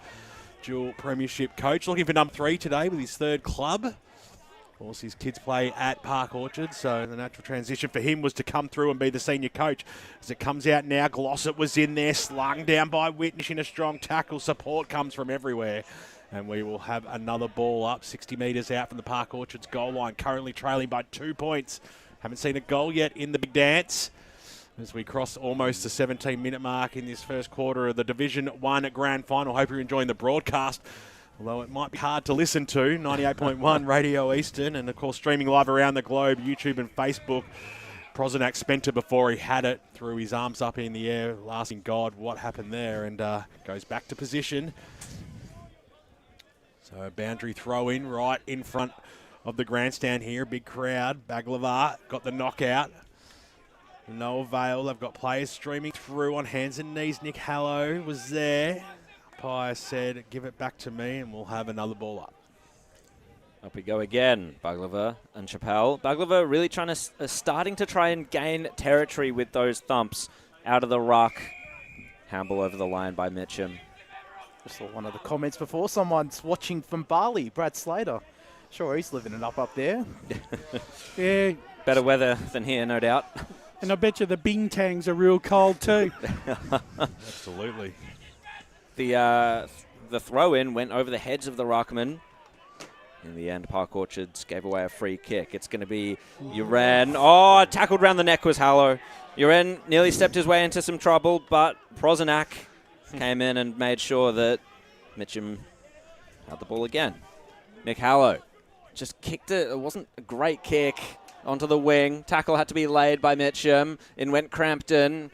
Marrow. Oh, thumping bump by Jackson Hallow.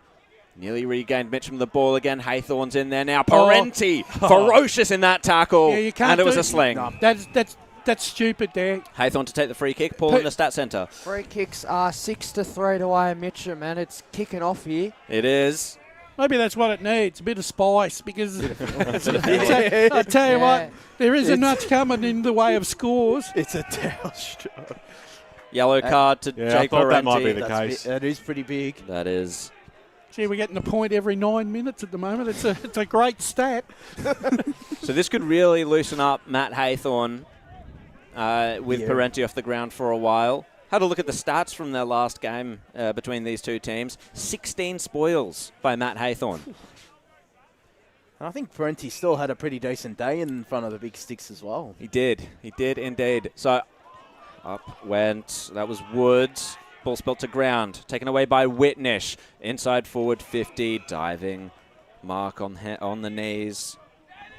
That was well done.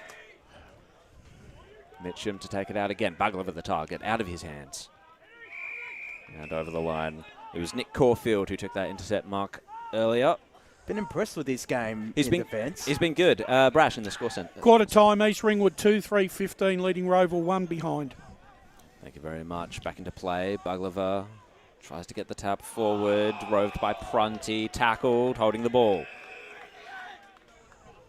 And it's Lucas Marrow to take it away. So Marrow, X-Factor player for the Tigers. That doubt kicks it up the wing position. Trying to get into position there was Persis, but he had a big brick wall in Cridland to get around, who knocked it straight over the boundary line and straight towards Besto, who did his best to get his first touch. Highly rated by his team as Cridland. Boundary. So Baglava knocks it down, straight into the arms there of Barton Smith as we go boundary side. I thought you were going to say I was highly rated, Jared. Big knock that time. He's dominating the ruck, isn't he, Brash, at the moment, Baglava? Yep, he certainly is. Got the advantage on height and girth. I think the plan is to have Baglava go down or bat centre half back and then let Lovell do the rest of the ruck work to give him a spell. So once again, the big man knocks it straight down to ground level. Barnes was there. Trying to pick it up there was Jeffs. Quick kick by Park Orchards down the wing. Glossop's in and underneath it. Takes the mark. Just going to slow things down. The big pack forms across the half-forward line, so that's the way he's going to go. And he went towards the big ruckman and knocked over the back. Player scooping on top of it there was Whitnish. He had support in there from Chappell, who sees it over the boundary line and out of bounds. I reckon we're none the wiser, Josh, to see when we're going to get our first goal, are we? I don't think it's not coming anytime soon. I reckon this first goal, I think it's just going to be a bit of a slow burn. It wouldn't surprise me if we go through this quarter goalless. I think we're about to. Clearing kick from the stoppage, goes up towards the wing. Nicely done there by May. Got a little handball away. Scrambly football again. Hickey, little flick over the top. That was okay. Jeffs did a pirouette. He was tackled by Uren, who got it forward. Caulfield, little toe poke over the boundary line. It's hard to trap the footy at the moment. Scores are 2 behinds. Mitcham, Park Orchards yet to score. We've got 22 minutes here in the first term on grand final day. Back into play it goes. Baglava front position. Got the tap down. No clear possession this time by Mitcham. The kick was smothered. I thought he was held without the ball was Declan Woods. Yep. The umpire agreed. He was. Declan Woods hands it off. Magnano takes the space in front of him. Kicks it inside forward 50. Good punch away by Mitcham. Park Orchards, Prozanak couldn't control the ball. And it went out towards the boundary line.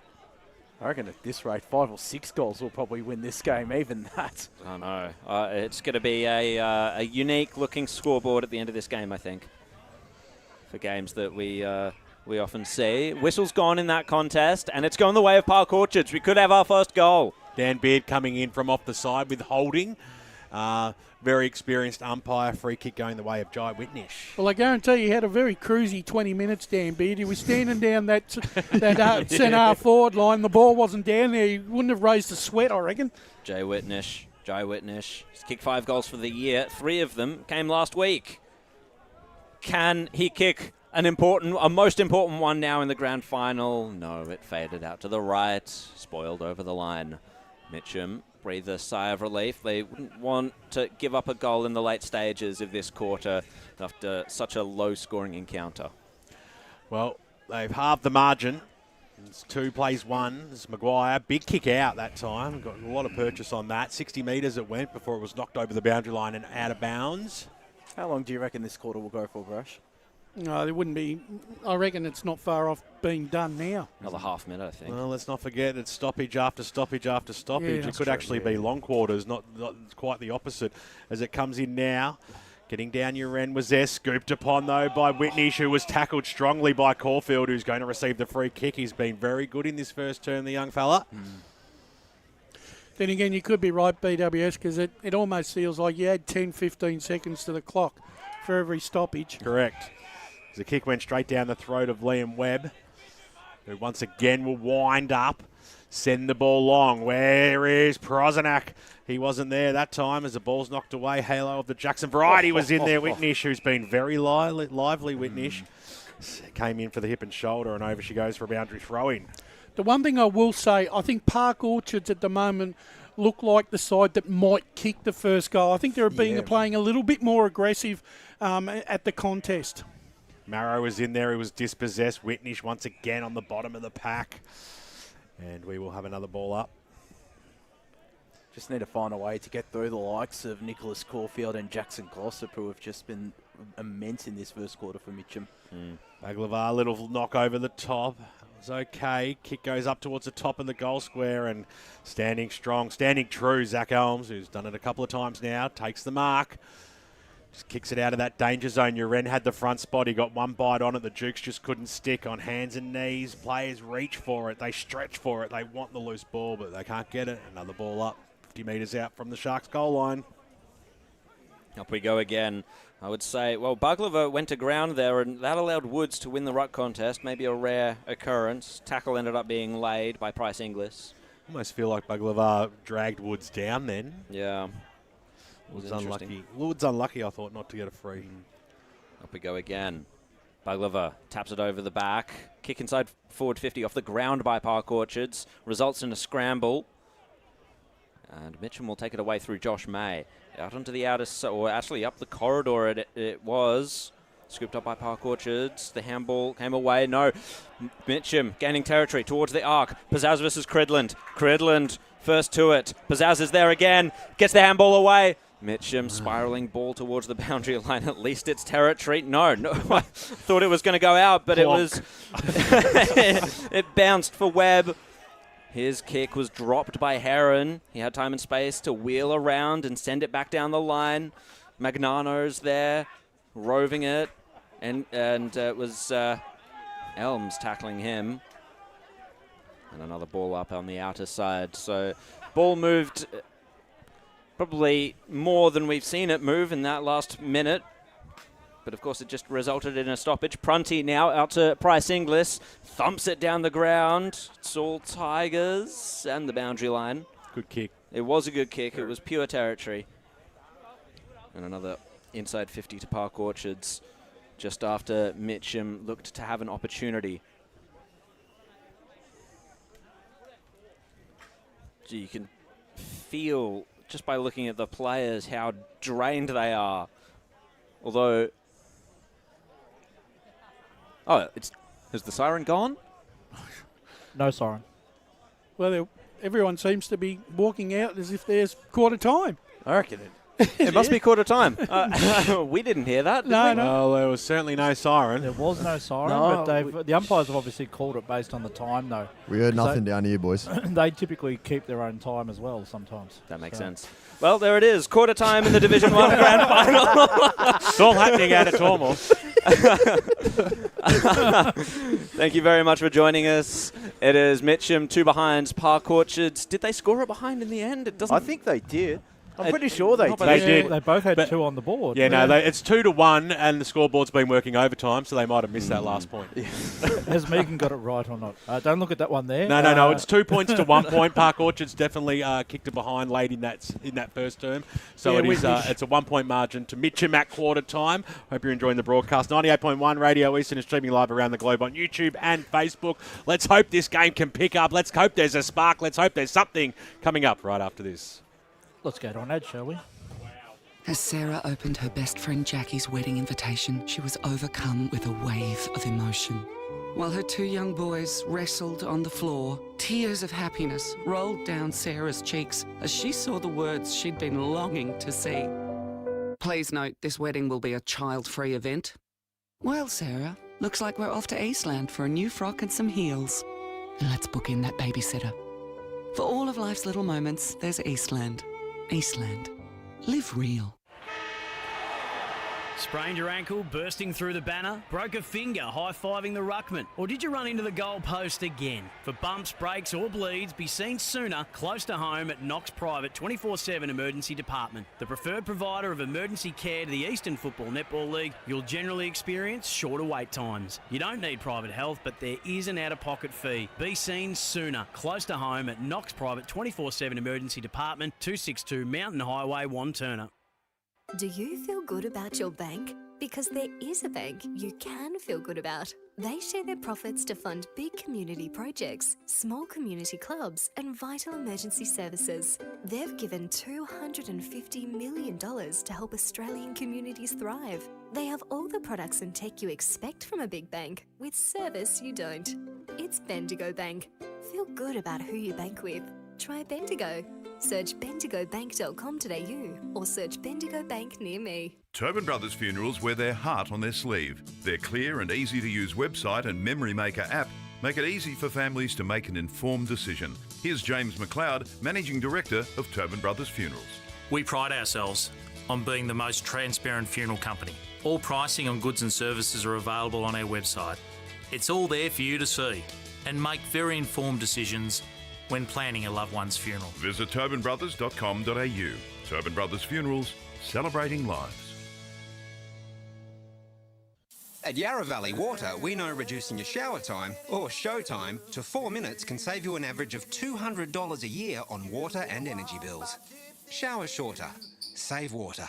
Authorised by the Victorian Government, 1 Treasury Place, Melbourne. Sprained your ankle, bursting through the banner? For bumps, breaks or bleeds, be seen sooner, close to home at Knox Private 24/7 Emergency Department. You'll generally experience shorter wait times. Knox Private 24/7 Emergency, 262 Mountain Highway, Wanturna.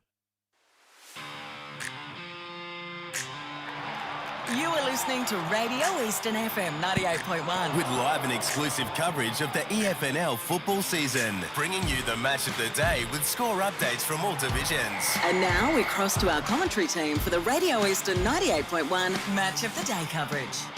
Welcome back out to Tormore Reserve as Division 1 Grand Final day. Mitcham taking on Park Orchards, and it's the Tigers who lead this by a solitary point, which is the margin I picked them by. 1 point plays 2 points here on the Bendigo Bank scoreboard, although there was only showing the Mitcham aren't showing a behind on the scoreboard, but absolutely they did kick it because they kicked in. Yeah. They had a kick in. So we're going with our own scoreboard, but there's other scores happening. A very important one. There's only a single game happening out at Bayswater Oval, the Premier Division clash between East Ringwood and Rover. Wayne Brusher. Yeah, 7 minutes into the second quarter, and East Ringwood are in front by 22 points. Ooh. East Ringwood 3-5-23, leading Rover 1 behind. Yeah, okay. makes sense Boundary. that Ray Baird's been so quiet. Let's cross down boundary side to Chris Curtis. Boys, I'm here with Park Orchards head coach Paris. Paris, how do you see that first quarter from your perspective? Oh, it's a great contest, absolutely. And the conditions are trying, which is what everyone can understand. So, yeah, I thought it was a great contest. And you mentioned throughout that quarter-time huddle speech that at times you felt the team was setting up too far away from the footing. You need to play the conditions a bit better. How can you do that going forward? Yeah, I think we just set back a little bit too far. We just need to be a bit closer to the contest, stoppage and stuff like that. So if we can adjust that and we can stop over handballing a couple of times, so it'll be okay. And number 11 for Mitcham, Jesse Urin's been a big play for them so far this season. You managed to keep him fairly quiet in that first term. Was that a directive or was that just your system doing its work? No, mate, it's just a matter of hopefully he doesn't get his hands on it that much. That's what I'm hoping for, so yeah. Best of luck for the game. Thanks very much, Chris. Yeah, it's very sorry, mate. Sorry. Yeah, great stuff there, Paris Harvey. Always gives as much as he wants to. Is probably the best way to describe it, Brash. He is. And our man Davis Harrigan, who unfortunately is not with us today because of illness, has just been looking at some stats for us to see if he could find when there was a last scoreless quarter in a grand final, and this stage he's gone back to 2016 and can't find anything. I don't think conditions have been like this, though. So Davis, if you can keep looking, be much appreciated. Might get back to 1980 by half time, and we'll just keep going. I was kind of doing it last 5 minutes as well. I can only remember maybe a Donvale Vermont game that I mentioned very early, but that's got to be well over 20, 30 years ago that happened. I think one of the things that both sides could probably try and do a little bit more in the second quarter, if they get a mark or they get a free kick, I think they need to have a player running by to take the ball and try and break a line and kick the ball long, right, to try and open the game up a little bit, so that both sides can start running a little bit more, because this rugby scrum, which is what the game is at the moment, it's not going to do any good for both sides.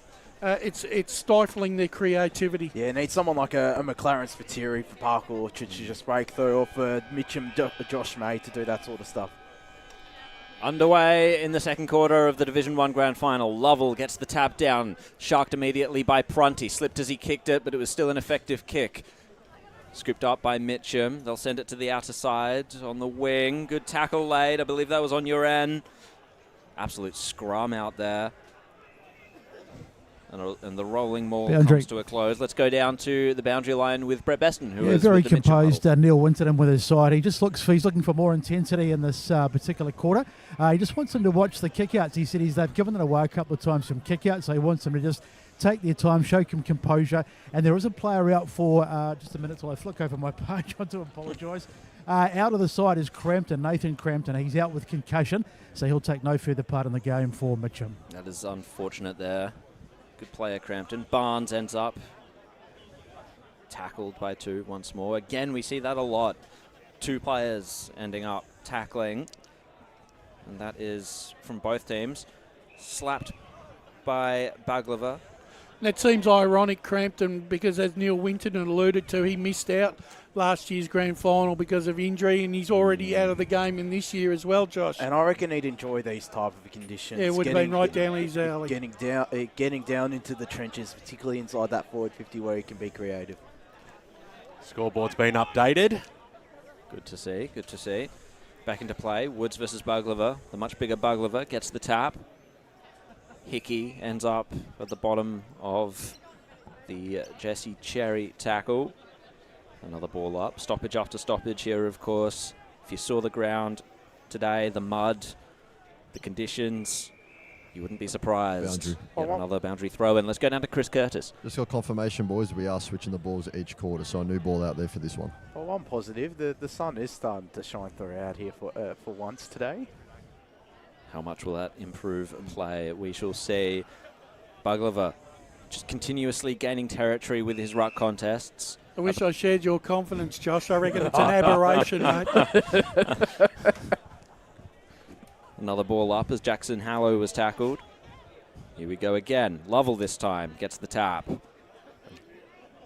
We're heading inevitably to another stoppage as there's no clear possession. Ball spills free briefly.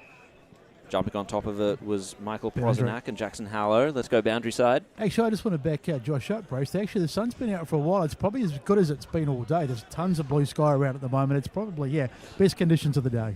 Kick off the ground by Mitcham. But going to ground level was Whitnish. Another kick off the ground. That could be a goal. It was. Uren. Oh, he breaks the drought. Goodness me. And that is the classic way you're going to see a goal be kicked today. The handball just went out into space. Uren, the opportunist. He didn't get his hands on it like Paris Harvey was hoping. He got the boot to it, much to his chagrin. And Mitcham draw first blood. Well, Chris Curtis, I don't know about you. I know you played soccer for 14 years, but that's a pretty decent set shot on goal from directly in front. That's a brilliant piece of play from Uren. They're putting on an absolute clinic out here, Josh. I'm actually loving it, to be honest. Ball back in the middle here. Park Orchards looking for the quick answer. The big fly that time there by Livingston. Goes after it again. The big man, Uren, the last goal scorer, the only goal scorer, laid the tackle. Coming in there, Keppel got the handball out wide. Little miss kick there by Hickey. He had Cherry from Mitcham going in after it. Strong tackle over the top, Nick Halo. And we will have a ball up on the edge of the centre square, far side of Tormore Reserve. Sometimes it only just takes that first goal just to break it open a little bit. Maybe players might relax a little bit more here. A lot of holding in the ruck contest as the kick by Cherry goes off the ground. Gained about 20 valuable metres as the ball's knocked over the boundary line by Blakey for a boundary throw-in. No, you're the one being optimistic, I think, Brash. Well, the other thing is, too, you got 36 players out there. How many of them would be wearing wet weather boots? None. No. Well, you'd hope some of them have a spare set in the bag, and they would have put that on at the start as it came out. Nicely done there by Halo of the Jackson variety. Kick goes up towards the half-forward line. Whistle blows. Dan Beard has called this one, and a free kick going to Amir for the Sharks in that defensive zone. He's calling for players to hit the boundary. He's going to kick that way now as he drives it wide. It goes very wide, and getting a fingertip on it that time there was May. He kept the ball alive. It did really well. It gained 15, 20 metres going back in the right direction. Whitnish was on hands and knees. He paddled it back. He got it to Livingston. Fresh air shot, then second go at it. Dribbled a kick away on hands and knees. Maguire got the handball out. It goes over the boundary line and out of bounds. Right next to the GG Gardner home sign. Starting to lift this Jesse Wren. Bring a bit more pressure and trying to be as creative as he can in that midfield. Mitcham leading the clearances so far, 3-0. Thank you very much, Paul. Jackson Hallow gets the handball over the top to Uren. Couldn't get purchase on the ball. Went over the boundary line before Mason Blakey could bring it away. 5.5 minutes gone on the Bendigo Bank scoreboard. 6-3. Or 8-2. 1-2-8. Mitcham. Park Orchards one behind. Back into play. Chappelle tapped it down. And yet another scrap for the ball as Nick Hallow was the one at the end of that. Another ball up. Brash in the score centre. 16 minutes of the second quarter. East Ringwood 3-5-23 leading Roeville 3 behind. You do wonder what the conditions are like there. Mitcham force it forward once again. The kick went into space. The race is on. And Cridland getting down on hands and knees. Couldn't handle it once again. Stacks on. Absolute stacks on. Bottom of that was Duvalin. And Haythorne, of course, for Park Orchards. A lot of aerial prowess by Haythorne, but this time having to do it at ground level. Ball bounces around once again. Dangerous spot here for Mitcham. Kicking Hope out of the pack for Park Orchards. No mark taken. And another kick just sent towards. Oh, heavy body contact. And that was Amir on Hallow, and Amir will get the free kick. And Jackson Hallow just got knocked over. Could have reversed that there, the umpire, if he was feeling. Oh, the handball was aimed for Prozanak. At least he had time and space to regain the ball. Kicks it out of defence, and the mark's been taken by Liam Webb. So Webb goes further afield now. This is a little bit better. They're hitting up some targets both sides. Prozanak eventually ran down, got the handball to the run of Jeffs. Jeffs kicks the ball up towards the half-forward line. It was a really good kick. It was a super kick. They've got players running on it, the goal square. This is going to be an open goal to Heron. Can it just sit up for him and sat in the puddle like a duck? And then the Richmond players come running through. Whitnish came after it as well. It just plonked. It stopped. It did nothing. Andrew. Unbelievable, Brett Beston. Really quickly, boys, Jake Parenti back on after his time in the naughty corner. So ball game's knockout now. There's a chance gone begging. If ever you've seen one, Mitcham will just try and get it out of that danger zone. Strong tackling there. Over the top, Barton Smith. A lot of players surround themselves. It's going to be really hard to let this ball come out. Whitnish paddled it out. Got it out towards his teammate there in Magnano, who just dropped it like a hot spud. The umpire said play on. The clearing kick by the Tigers goes out towards the half-back line now for them. Can they get running support? Little kick off the ground there by Marrow. Went nowhere. Picked up there by Chappell. He's slammed to the ground by Lovell. Umpire Dan Beard says, no siree, Bob. Give it back to me. We'll have a ball up right in front of us here in the broadcast position. Unless you lay the perfect tackle, you're not going to get that free kick this afternoon. No chance. Energy's picking up a little bit. Chappell and Baglova in the ruck contest. Baglova complained about something there as the ball went over the line for another boundary throw-in. I think it's a case, Josh. I think the players are frustrated with the conditions because they're not being allowed to play the game that they want to play. No, they haven't, and it's definitely impacting. It is definitely having a bit of an impact, and they're letting their frustrations out. God, it would be frustrating in a grand final as well, as May ends up chasing Uren. They caught the Park Orchards man in a pincer movement. And Makrakanis ends up getting the free kick. Paul in the stat centre. Mitcham leading the tackles 11-4 in this second quarter. Kicks it down the line. Bounced free. Baglova couldn't... Oh, he laid the tackle, slung his man out of there. Heavy pressure, heavy work. Another ball up. They've just been told that Michael Prozanak might be coming off for Park Orchards, which is a little bit of a concerning sign. Good clearance there by Jeffs. Couldn't quite find a clean possession, but Kane Heppel worked his way free. Got the kick forward. Wood scooped it up. Heron now Glossop laid the tackle on him, and he went no further. Another ball up, this time in Park Orchards' forward line. What can they scrap from here? Well, it's Uren that was first to it. Kicked it off the ground again, just like he did for the goal. Ball bounces idly in the middle of the ground. Parenti just shrugs off his man. Well done. Got the kick off the ground as well as he lost the ball. Haythorne, though, put himself in the way. Parenti goes again. This is good stuff by him. At the bottom of that, though, was Cridland, happy to lock it up and just save Park Orchards the trouble of having to run back and chase the ball into the defensive lines. Another ball up. Chappell goes against Lovell. Lovell nearly tapped it to himself there. Scooped up there by Barnes. Coming over the top was Haythorne. Good stuff by him. Cridland off the ground. Only one man free, however. Yeah, that's in the back line. That was Hamish Gill. Hands it to Caulfield. And now May sends the ball forward. Bouncing ball out in front of Guy Lachlan, and over the line it went. Both teams are starting to find a bit of open space now. I reckon maybe some tiring bodies coming into play here. Perhaps, yeah. Pye throws it in. It was really shallow. Bounced twice before it hit the both ruckmen. Scooped upon there by Vipon. Got the handball away. Little kick there by Chappell. Lux of fortune as the kick goes up towards the wing position, up towards the Prozanak direction. All players fly. It was about 6 in that contest. It came to ground level. Jeffs picked it up and he kicked it straight out of bounds on the full. That'll be a free kick to the Tigers. Right in front of our Hoban Brothers boundary riders.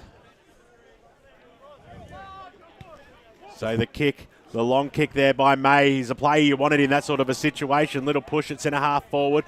Quick clearing kick went out. It's almost marked there by Livingston, who's been quiet. Over the top of him, Gill had some support. Now here come the Sharks. Little kick off the ground by Prozanak. Gained a valuable 25 metres or so. Then copped one for his troubles from Albs, who pushed him over the boundary line. It's not deliberate. It's not a free. It's a boundary throw-in as we go to Chris Curtis. Yeah, boys, Prozanak, when he's running, isn't actually moving arm at all. He's just kind of in a prone position. He came into this with injury concerns. We weren't certain whether or not he would play this grand final. He's out there and maybe nursing something. Ball into clean space. Trying to hustle for it was Lachlan. just got it forward, but Magnano interposed himself for Park Orchards. Rolling maul of Tigers, 3 of them just trying to force the ball forward. They appeal for deliberate as Park Orchards. They are not paying deliberate today. Seek the safety of the boundary line, but no deliberates. No deliberate calls. Even though it was the definition of deliberate, it's just not going to get paid today. No, and the ball in's going to have to be recalled here. It went absolutely astray. I think this boundary umpire needs to probably come in 5 metres or so with that heavy football. There's a couple of times it's been shallow. That's better. Well, sort of. Marginally. Handball inside forward 50 for Mitcham. And the kick was in hope, but Haythorn ends up intercepting. Clearing kick for Park Orchards now. Chappelle was the target. Coming across was Nick Hallow. Keppel there. Scripted it up. Elms, however. Oh, great kick. And the opportunistic mark taken by Parenti. And I suppose if you want a guy kicking for goal, this is the guy that you probably trust the most to put a major through on a day like today. Set 43 goals for the day. I think he's going to go for the snap here, I think. Yeah, he won't be going with the straight drop punt. No. Just trying to clean the mud off the ball a little bit. Maybe to get a bit better purchase on it. This for Mitcham's second. An important one in such a low-scoring game. Moments like this are golden! And that is golden for Mitcham. Parenti kicks his first for the day. And they extend their lead. Every goal's like gold in this game at the moment. And coming from someone like Jake Parenti, it's going to be absolutely massive. Brash with some scores. On the stroke of half-time, East Ringwood 4-5-29, leading Roval 3 behind. Oh, goalless first half for the Hawks. We know conditions are tough. You just saw the ball. That ball just got taken by the wind as well. It started out wide and you thought, will it curl back? And then it curled back so far it nearly didn't... You almost hit the post. The umpire throws it back up. It's in the middle here. It's a very handy lead of 13 points to the Tigers. As it comes out, Heron got the left boot kick out towards the wing position. Halo was in there. He copped one in the head. He'll get a free kick for that one. No doubt about that. Jackson Halo will wind up now. It's a nice kick too. Goes up towards centre half forward. Went straight through the arms though of Lachlan, who should have taken that mark. He was unopposed. Ball hits the deck and we will have a ball up just inside the arc, for Mitcham. Quick restart here. Lots of plays around the ball. Big fly that time there by Woods. Kick off the ground though by Mitcham. Goes in further. Tried to scoop upon it there was Blakey who laid a strong tackle. Pire's not going to pay anything there. We'll have another ball up, but it's inched closer. Go on, Josh. The one positive for Mitcham, both their goals so far have come from stoppages. They've kicked 2 goals straight from it. Parenti used his body well in the ruck contest, but Stuck's on the mill once again, and we'll have another ball up. Important 5 minutes here for Park Orchards. They've got a hold here because if Mitcham can get another quick goal, it's going to make it harder for him. Well, swinging around there was Smythe. He'll go all the way to the top of the goal square and it carried through for one behind. Every point counts in a game like today as we cross almost the 15-minute mark halfway of this second term of the Division 1 Grand Final. It's 15-1. Park Orchards just really searching for that first goal. If you're enjoying the broadcast on 98.1 Radio Eastern and around the globe, including Japan, Dubrovnik, Gibraltar. They're watching from everywhere this afternoon, including Blair Gowrie as well, as here is Jared Beanland to take us away. So the kick-in was intercepted in the end by Mitcham. High ball inside forward 50 for them. Placing himself well was Haythorn. Slipped out of his hands. Kick off the ground was a fail by Marrow. Ball on the ground now. Not quite working out. Price Inglis is there. The one thing I've noticed, Mitcham's sheer weight of numbers around the ball are slowly wearing Park Orchards out a little bit here. There's the ball up. Tapped down by Woods. They really... I mean, both teams just trying to eke this out of the contest. It really is the muscle that will win out today. Up they go. Woods just got the tap down. Prosenak upended by Hallow. Jackson that was. And now Price Inglis gets the clearing kick. It's going to come straight back, though, as May on his knees. Ends up taking the mark. Searching. Pulls the trigger. Pizzazz, I think, was the target. Amir should have taken that mark, and Prunty, he roved it. Earned the free kick in the tackle. He played on! And that was Jesse Cherry. Great reflexes. He was on it from the start. He knew exactly what was about to happen, laid the tackle, and he could be rewarded with a goal here. Gee, that was good awareness by Cherry. Yep. This could be a really crucial goal here, Josh. In the overall scheme of things here. This will make it, and I know it's half time, nearly only the second quarter. This is going to make it a very tough ask for Park Orchards, because you are right, Brash. Mitcham they're just wearing Park Orchards out through the stoppages at the moment. Jesse Cherry, best on ground in the grand final against South Belgrave last year. Marches in, this to put a third on the board for the Tigers. They have done indeed that. They get around Jess Cherry. And Mitcham push ahead, 3-3-21 to 1 behind.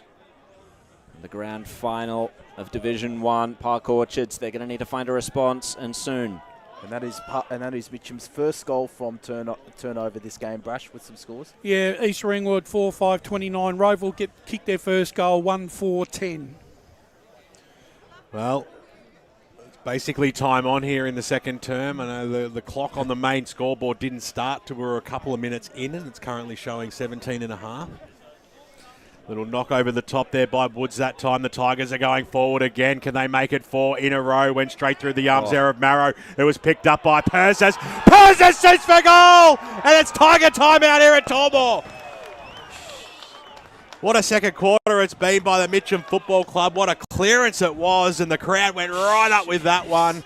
And they are off and running, the Tigers, at the moment, boys. They're just killing them from clearances. I don't know the clearance numbers this quarter, but that's now 3 goals won from stoppage and clearances, Paul. Clearances are 9-3 the way Mitcham.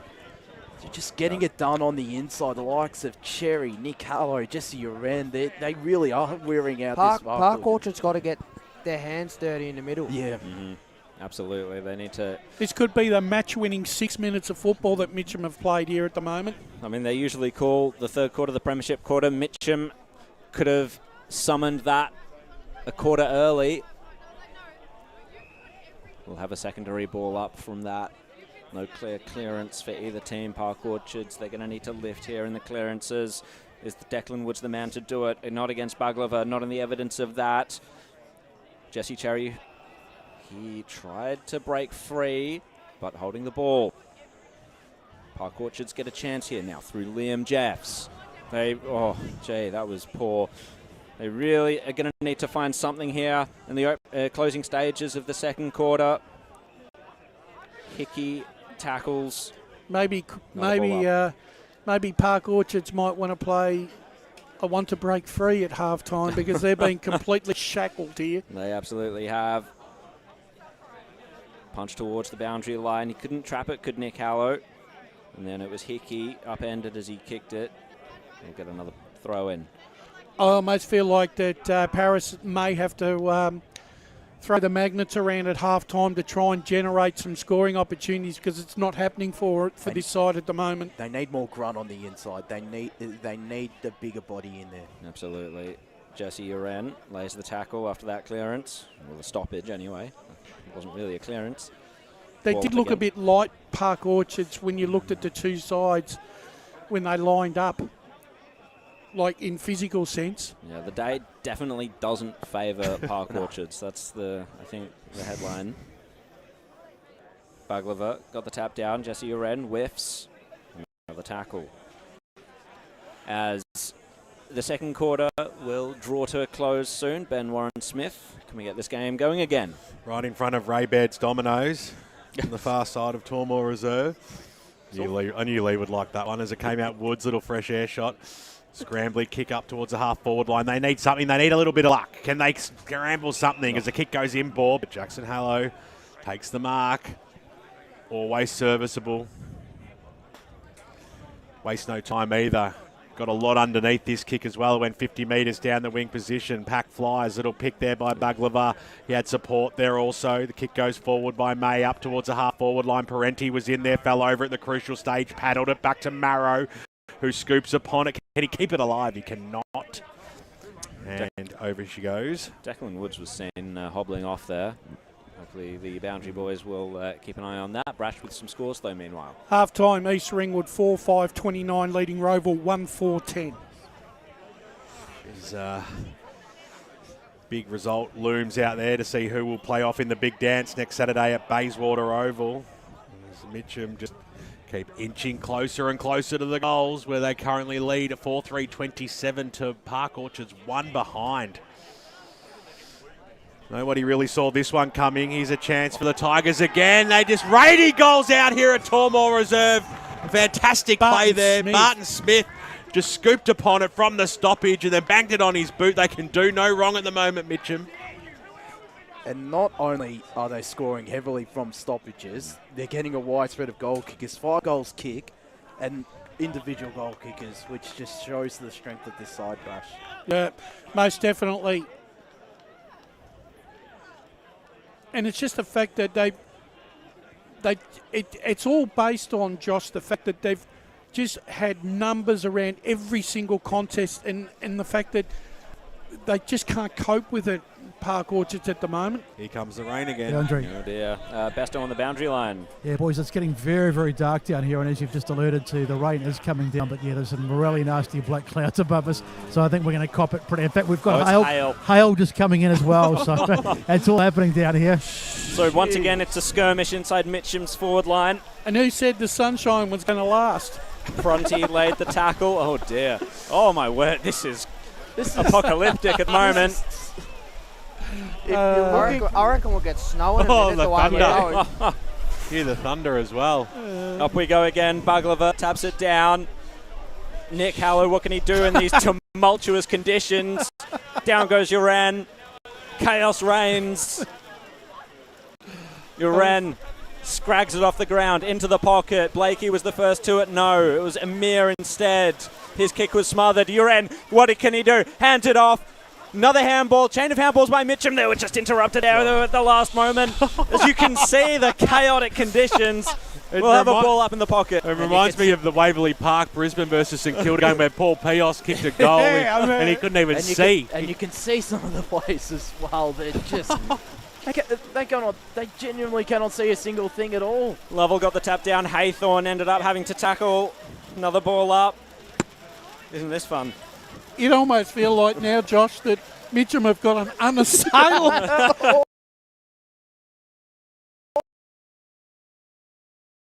unassailable. Especially if the snow comes sometime soon. Oh, wow. Well, Mitcham took the opportunities when they had it to kick the goal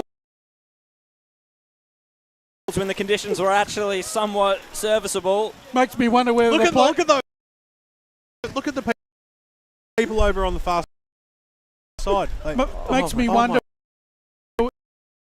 God, I hope everyone stays safe. Makes me wonder.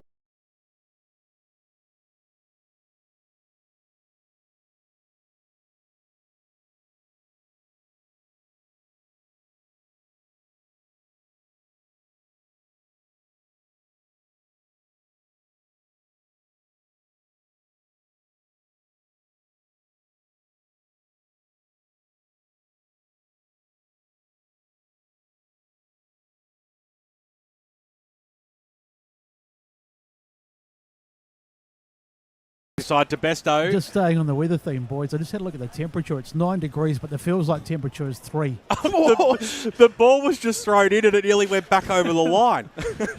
Oh, shouldn't laugh. Everyone needs to stay safe. We'll probably get record numbers for the stream. Half the crowd might leave at half time. Well, hopefully that's the case because it's in and out a little bit because I think the Telstra tower being smashed as well. So yeah, well, we do apologise if you get an interrupted broadcast today. It's lightning's happening out here, everything, and we didn't hear a siren to announce the first quarter. They may as well just blow the whistle and end this quarter as well and get everybody inside, to be honest. And that one's just gone straight in the air and blown over the boundary. Yeah, it's on Dorset Road. It's on Dorset Road now. We'll be waiting to go off with that ball. They're just swapping to the dry ball a little bit quicker. So free kick going the way of Chapel. I don't think. Obviously, I haven't been part of the media team in a while. I don't think there's ever been. I've not even seen a grand final with these type of conditions. Oh, the Noble Park Rover one was. that was bad. Chaotic. That was that bad. was apocalyptic. How about our Blackburn Junior Grand Final that day? Still having nightmares about that one.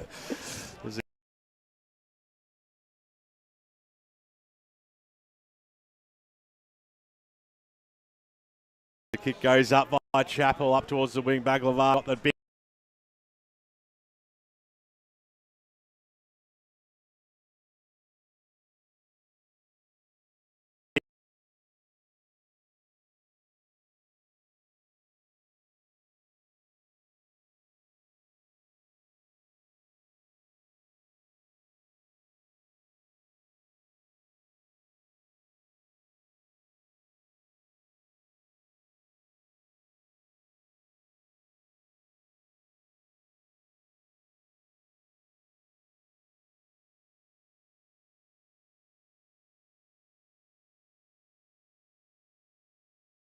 On 6 to have a mountain lead over the Park Orchards Football Club. What a goal that was. He whacked in the first quarter and then he come through with the goods in the second. 5 of their 6 goals, Mitcham, Been soccer goals, haven't they've they? been pretty much soccer goals, but they've come from stoppage as well, which is, we keep saying how much of a strength that is, and it's been on display today. Just that, especially that will to just keep moving it forward as well. No wonder Chris Curtis is getting excited on the boundary line. That was real Erling Haaland there, spin. Here we go, back into the centre. Surely the halftime siren is about to blow. Whistle's gone. And the free kick's been picked out to Mitcham. There is the siren as Barton Smith was about to send it forward again. It's halftime in the Division 1 Grand Final. Huge second quarter for Mitcham. They lead 6-3, 39 to Park Orchards, the one behind after a goalless first quarter for both teams. Mitcham have piled on 6 in the absolutely chaotic, tumultuous conditions here at Tormore Reserve in Baronia. We'll be back with the halftime show after the break. See you on the other side. As Sarah opened her best friend Jackie's wedding invitation, she was overcome with a wave of emotion. While her 2 young boys wrestled on the floor, tears of happiness rolled down Sarah's cheeks as she saw the words she'd been longing to see. Please note, this wedding will be a child-free event. Well, Sarah, looks like we're off to Eastland for a new frock and some heels. And let's book in that babysitter. For all of life's little moments, there's Eastland. Eastland. Live real. Sprained your ankle, bursting through the banner, broke a finger, high-fiving the ruckman, or did you run into the goal post again? For bumps, breaks or bleeds, be seen sooner, close to home at Knox Private 24/7 Emergency Department. The preferred provider of emergency care to the Eastern Football Netball League, you'll generally experience shorter wait times. You don't need private health, but there is an out-of-pocket fee. Be seen sooner, close to home at Knox Private 24/7 Emergency Department, 262 Mountain Highway, Wanturna. Do you feel good about your bank? Because there is a bank you can feel good about. They share their profits to fund big community projects, small community clubs, and vital emergency services. They've given $250 million to help Australian communities thrive. They have all the products and tech you expect from a big bank, with service you don't. It's Bendigo Bank. Feel good about who you bank with. Try Bendigo.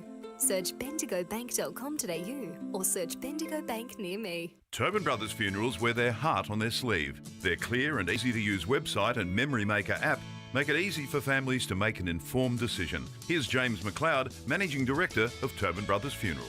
We pride ourselves on being the most transparent funeral company. All pricing on goods and services are available on our website. It's all there for you to see and make very informed decisions when planning a loved one's funeral. Visit tobinbrothers.com.au. Tobin Brothers Funerals, celebrating life. Do you want to study at the #1 sports science school worldwide? Study sport at Deakin and benefit from the most advanced sports facilities available, from running tracks to biomechanics labs, and decked out gyms to a climate chamber. Deakin have what you need to graduate ahead of the pack. Discover endless opportunities in sports science by visiting deakin.edu.au/sport. Deakin, proud sponsors of the EFNL.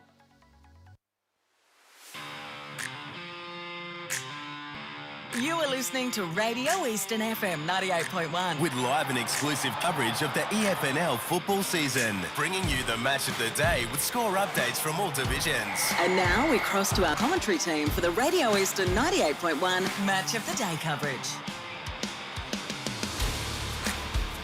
And welcome back to Tormore Reserve Division 1 2024 Grand Final, Mitcham and Park Orchards.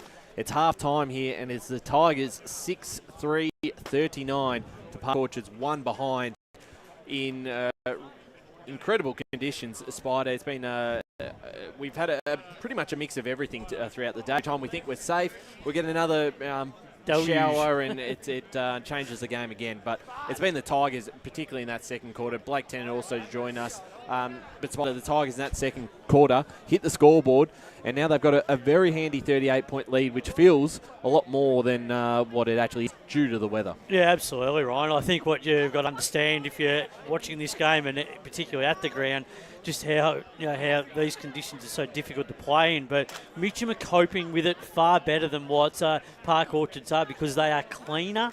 And they are getting the ball from stoppage and clearance, and they are scoring. They are giving themselves the opportunity to kick the ball long and deep into their forward line, and then they're getting the marks through Parante. But then their other players are putting the pressure on to keep that ball in the forward line, and it's just their efficiency when they've got the ball as well. So they are a far cleaner team when they're transitioning the ball. They're moving the ball forward with forward territory, and their game is just in really good order. And it really hasn't really been since the first 10 minutes of the game where Park Orchards were really on top, because I thought their tackling pressure, particularly in the first quarter, Park Orchards was quite good, because it took a while for the Tigers to get going, and they were really challenged early, and it just took them a little bit of time to get into the game. Yeah, certainly right, Blake. You were watching that first half as well, and your thoughts on that term and the way the Tigers really got on top?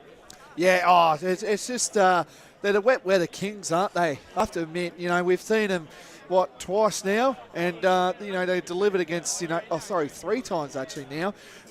They delivered against Park Orchards. That game was pretty much done, by half time. I'm not saying it's done, I'm not saying that, but and they would like that against Montrose too. They are just the wet weather kings at its best right now, and their stars are lifting. You're seeing Parenti doing his business. I think he's kicked 2 or 3 already.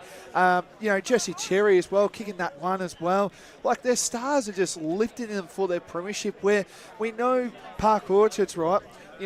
We know Prozenak, he's running on with his shoulder like that all the time. He just doesn't look right. He does not look good. We've talked about this time and again over the last week or two. Like, that's always the risk when you play injured players in big games, and particularly in grand finals. Like, you do get found out. Because we just had the feeling that if he's not 100%, you're rolling the dice, and you're taking that huge risk to whether you're going to get the full complement and game time out of him. And he's really struggling. He just can't get into the game. I still think even it's easy on retrospect to say maybe not, but I still roll that dice every day of the week. I know, but I just don't think it's good coaching. I just think you need fit players out there. You can't take injured players into finals. It doesn't work. It happens at AFL level. It happens at community level, country level, and it just time and again we've seen it over the years. It doesn't work. It usually comes off for teams. It doesn't come off very often. You're right, and looking at the side, it isn't just him that needs lift. There are They've a lot of got to players. collectively. Correct. Well, I mean, they had that chance to score through Sam Herron, and BWS scored it beautifully. It was like the ball was just sitting in a duck pond, and they they couldn't get the ball through the goals. It was just, but they are just really struggling to move the ball with any purpose. Yep. They're thumbly. They're not handling the conditions very well, and I just think their tackling pressure really dropped off from an intensity level in the back half of that quarter. They're second to the ball, and in wet weather, you can't be second to the ball, and that's the scoreboard reflects that.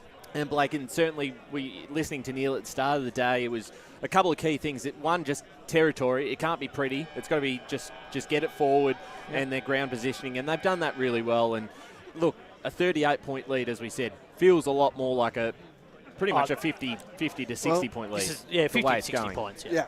Well, the first goal, and when you're down and all that, the first goal is absolutely crucial for Park Orchards. They just need to get that one going, get that over with, and then after that they can just go bang, bang, bang, hopefully. But they've got a lot to work. They've got a lot of work to do if they want to keep in this game, because Mitcham, I feel like they've done all the tough work early because we don't know about the weather and all that. That's not an excuse. But the excuse is they're just getting outplayed by Mitcham Stars across the day today. You're right, and they've got to come out and got to be first to contest. Correct. Yeah. Hit the scoreboard very quickly. Hit the scoreboard, but you've got to be cleaner in the conditions. It's just that one grab and go. Get it on your boot. Get it forward into the forward, long and deep. Right. Give your forwards a chance. Very quickly. Just quickly, East Ringwood 4-5-29 to Roval 1-4-10 at half-time. All right, we're going to go to our last break. Just in one word, Mitcham, do they hold on? Mitcham's winning the premiership. They've been superb so far, Blake. Yeah, Mitcham. All right, we're going to go to our ad break here with the second half ready to come up again. It's Mitcham 6-3-39, leading Park Orchards 1 behind. Today at Eastland, Lucy's trying on jeans for a momentous occasion. Coffee with the ex. She needs jeans she can move in because she's definitely moved on. Jeans that get a second look, but don't give any second chances. Jeans that say, why yes, I have spent the last 8 months in a post-breakup juice cleansing, kickboxing, personal training frenzy. And it looks as though she's just found the perfect pair. Bravo, Lucy. For all of life's little moments, there's Eastland. Eastland. Live real. Sprained your ankle bursting through the banner? For bumps, breaks or bleeds, be seen sooner, close to home, at Knox Private 24/7 Emergency Department. You'll generally experience shorter wait times. Knox Private 24/7 Emergency, 262 Mountain Highway, Wanturna. Do you feel good about your bank? Because there is a bank you can feel good about. They share their profits to fund big community projects, small community clubs, and vital emergency services. They've given $250 million to help Australian communities thrive. They have all the products and tech you expect from a big bank, with service you don't. It's Bendigo Bank. Feel good about who you bank with. Try Bendigo. Search bendigobank.com.au or search Bendigo Bank near me. Tobin Brothers Funerals wear their heart on their sleeve. Their clear and easy-to-use website and Memory Maker app make it easy for families to make an informed decision. Here's James McLeod, Managing Director of Tobin Brothers Funerals. There's no mystery about our pricing. It is clearly displayed on our website and our app. We have staff standing by 24 hours a day, every day of the year to assist you in your absolute time of need. Visit tobinbrothers.com.au.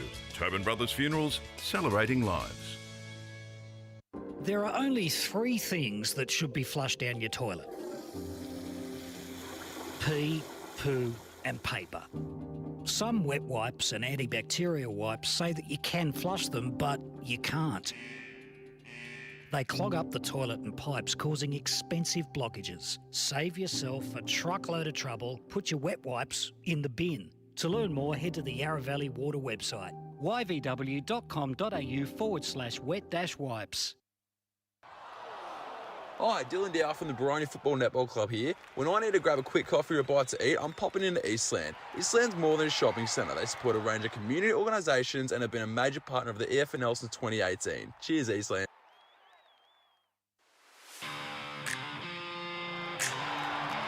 You are listening to Radio Eastern FM 98.1. With live and exclusive coverage of the EFNL football season. Bringing you the match of the day with score updates from all divisions. And now we cross to our commentary team for the Radio Eastern 98.1 Match of the Day coverage.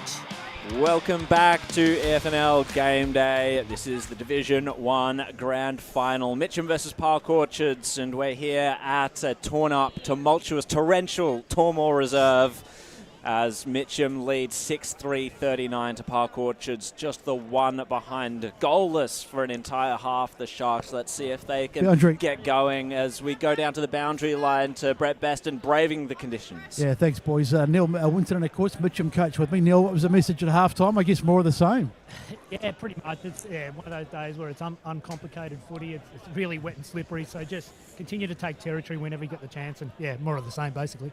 The conditions out there absolutely appalling, but you've adapted better. You must be pleased. Yeah, I'm pleased. But yeah, look, we're only halfway done. Like no reason they can't kick 6 goals in a quarter like we just did if we drop off. So that's a challenge for us to make sure our intensity stays at that same level. Thanks for your time, mate. Thank you very much, Brett. And Neil Winton, of course, always good with his time, is Neil. He's a legend. Indeed. Brash, you've got some scores for us from the Premier Division I'll final. get one in early. Jared, 3 minutes into the third quarter, East Ringwood 4-9-33, leading Roval 1-4-10. It could be East Ringwood versus Baldwin in the grand final for Premier Division. Josh? This first 5 minutes for Park Orchards, if they are any chance to get back into the game, I know it's best unspoken, but they need to kick it to get at least a goal or two inside these first 5 minutes. That is dead straight, Josh Ward, and it's Ben Warren-Smith that takes underway. Second half starts now, and it's a chance there for Whitney. She got the flick on, came out, little kick off the ground. Maguire was in there on hands and knees, halo. He got felled upon. The umpire said play on, goes in after it again. We're going to have a ball up, an early stoppage here in this third quarter. 39 plays one. It's a big margin, 38 points in really tough conditions. They need the first couple here. The Tigers, there's absolutely no doubt about that. And they've got the Sharks. The Tigers would like them too, and they've got a chance to go forward here. Free kick back in the middle of the ground. So charging forward now, kick up towards centre half forward. It was knocked away, a little kick off the ground by Park Orchards, in towards the middle, picked up by Elms. The big man got the handball away at the crucial stage. Uren, little scrambly kick, it was chopped off by Haythorn, got the quick handball away for Park Orchards, back through the middle, but Jackson Glossop gets underneath it and takes a timely mark. So Mitcham, will they keep the skates on, or will they hold things up and just suck the life out of this game? A little push by Whitnish. It was not necessary at the end of the day. Uren was donning the nice yellow boots. Couldn't see them in the first half. Kicked it forward. So the sun shining. We've gone from hail to sun shining out here. Melbourne at its best. Parente got down low and took the mark just inside the paint and the arc of 50. Now, on his day, he can every much kick this, but he just knows better at this stage, so he just pokes it up in towards the hot spot. Nice fly over the top there by Blakey. Came down, Cherry stole it for the Tigers. Did a little pirouette, and umpire Dan Beard came in and said, too long, too fancy, holding the ball. Park Orchards to clear. This is Henry Amir.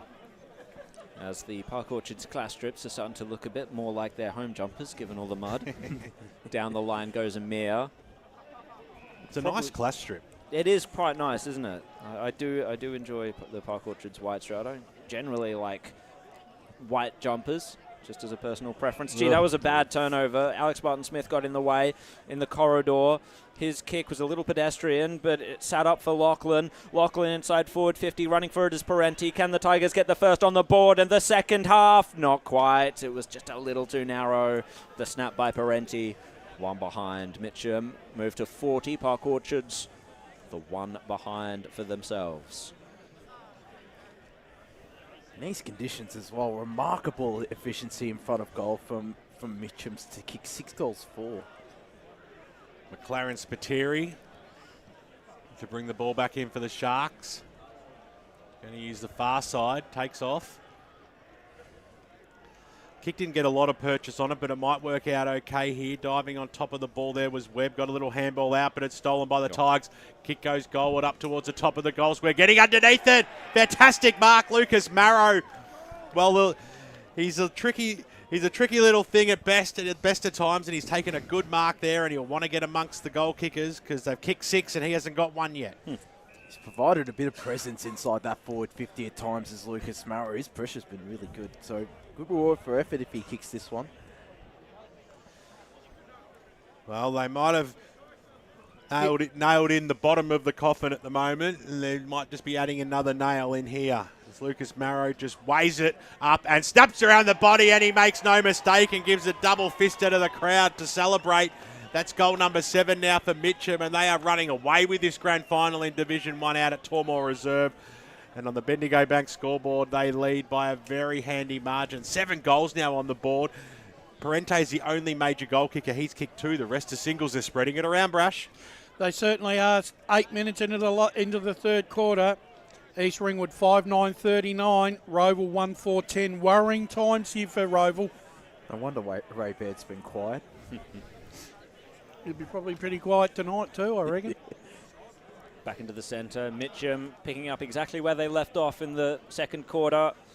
Keppel went high, got the clearance himself. Bouncing ball inside forward 50 for the Orchards. But Mitcham with the first 2 at Maguire. His handball just went into space. Heron hacked it off the ground out in the full. Pure territory there by Heron. That's all he was thinking, it seems. Zach Elms to take the free kick under the scoreboard. That is a painful read for any Sharks fans, no doubt. Up they go, the pack formed. Jackson Hallow, front and centre, gets a tumbling ball forward once again. Territory, but this time Lachlan scoops it up, handballs it in front of himself. Interposing himself was Webb, ended up getting tackled, kicked down the line by Spiteri, nearly marked by Park Orchards. Jackson Hallow's there, but he sees it over the line. Be another ball in, 5 minutes into this third quarter. Mitcham, of course, going for back-to-back premierships in Division 1. Huge achievement if Neil Winterton and his boys are able to do that. Keppel got the body position in the end, but tackled heavily. Yeah, got slung up. It got slung away. Easy free. And a free kick to Kane Keppel. Maybe he's the spark that Park Orchards needs. Kane Keppel in ruck. Don't mind that move from Paris Harvey. They'll take it wherever they can get it as Keppel goes inside forward 50, getting down and marking it nicely. There was Heron, who's going to pop it up to the goal square, going to get it right to the hot spot. The big fly over the back. It comes down. Whitnish got a toe poke on it. Little kick off the ground by Jeffs, I think it might have been, and it's gone through for a goal. Park Orchards finally are on the scoreboard, and maybe this is the run that might just get them going. Couple in a row here, get them back into the contest, get the confidence levels up high, and you never know what can happen, boys. Just trying to figure out who exactly that was. It was either Jeffs or Whitnish, I would have said. We've got one on the screen there, actually, I think. Got a feeling it might be Jeffs. Mark one down for Liam Jeffs then. His Yeah, let's just go with what I actually commentated. Not to second guess, Bloody 10, 15 seconds of nothing. I wanted special comments to come after that. I kicked their first goal, guys. Ball back in the middle. Where's the spark? Is it here for Park Orchards? Kick off the ground by Mitcham, though. Cherry gets it forward to centre half forward now. Bouncing ball idly into the arc. Scooped up. Lachlan. Could he shut the resistance down for Park Orchards? Yes! Quick response by the Tigers. That was really smart play there by Lachlan.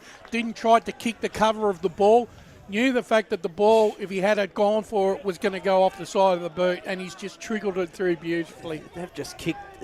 All their goals have just been from really smart plays, not looking to just go on that tear. You're right, Brash. Obviously, there's been plenty of scores from kicks off the grounds, but still, this is a really. The second and start of this third quarter from Mitcham, they've played some really good footy. They've played some Premier Division footy. Boundary. Best on the boundary line. That was the shortest comeback in history, boys. Was. Good to see Besto's got some spark back, because when I saw him walk into the van at half time, I've never seen a man look so disgusted in my life. What, did he have a face of thunder, did he? Poor guy standing out in the hail. Well, it did match the weather conditions, didn't it? Kick goes forward now, up towards centre half forward. Chance of Park Orchards once again. Ball's going to hit the deck, and we're going to have a ball up. No, the boundary riders have done a real good job under horrific conditions so far today. Nice England by you, Brash, as it comes in over the top there. Baglava got it down. Whitnish threw it away in the end. Picked up by Hickey. Little kick up towards the half-forward line. Prosenak tried to claim the mark. He's not impressed it wasn't paid. He thought it went the required distance. Umpire said, no, siree. Umpire throws it straight back up. Good play there just to keep the ball moving up towards the wing position. Getting underneath it, though, there was Amir. Couldn't quite pull the mark off. Little kick off the ground. And second again there by Barton Smith. Another third kick off the ground by Parente. Diving on the football there was Cridlin, though, for Park Orchards. He had support in Haythorn. He's brought to ground. And we will have a ball up across centre half forward. Important little touch by Cridlin there. Mitcham could have been out. There was no one forward of the ball for Mitcham, mind you. Tapped down by Chappelle will result in another ball up. This game is genuinely reminding me of the Richmond Tigers in that 2017 to 2020 period. They're playing like Richmond and Mitcham. And our media manager appreciates it. Yeah, the good old days. The kick off the ground, that was, if the Prosnack one wasn't 15, then that definitely that went about either. 4 metres. I know. Caulfield took the mark, though, and his kick was to a 2-on-1 situation. Cherry couldn't overcome those odds. Tell you, one of my highlights this afternoon, Josh, is that magnificent cornflake crunchy that I got from the Baronia ladies with the beautiful snacks that they've given us this afternoon. It was magnificent. They treat us well out here, too, the Baronia Football Club. Yeah. I don't see no snacks. Here they are. Well, Mitcham go forward from this one. Park Orchards were about to break away, but the Tigers said no sirree. Shut the door in their face, and here they come again. Tackle after tackle. Kicks it towards the pocket, though, did Marrow. Jackson Hallow was out there, challenged off the ground. Goodness me, could this be another one? No. One behind to the Tigers. 10 minutes gone in this third quarter. 8-4-52 to 1-1-7. Grand final day of Division 1 on the Bendigo Bank scoreboard, of course. Sammy Heron to bring the ball back in for the Sharks. Wants to unload with a barrel. Ended up being a mongrel pump, but it carried 50 metres or so. Prosnack at the back got the handball away, but threw it away by Dan Beard. Right on the mark there and saw it clear as crystal. So free kick going the way of the Tigers, and Nick Caulfield thought he'd get the free kick, and instead it's going back further. Riley Nicholas on the left goes inside forward 50. Goes over the back, picked up there by Parente. Handball went nowhere. Cridlin was there, got boot to ball just in the nick of time. Out towards the wing position, bouncing football right near the Dominarians out there. Player's going to come in and bounce this one. I sort of feel that with Park Orchards, I don't think they've got the players anymore, Josh, that are going to make a difference in this game. Paris can throw the board around as much as he like, but I just don't see them having any impact. Yeah, Michael Prosnack, he does not look like he's moving well at all, especially with that shoulder. Kane Keppel, he's looked like he could light it up, but it's just they're tiring. Is this Park Orchard side? Speak of the devil, Prosnack went chasing, and then kicked it off the ground, and I think that might have been paid in danger, or has it gone out of bounds on the full? Either way, it's going to be a free kick to the Tigers. And when you're forced to play your two key forwards up the ground to try and create something, that makes it near impossible to kick a score.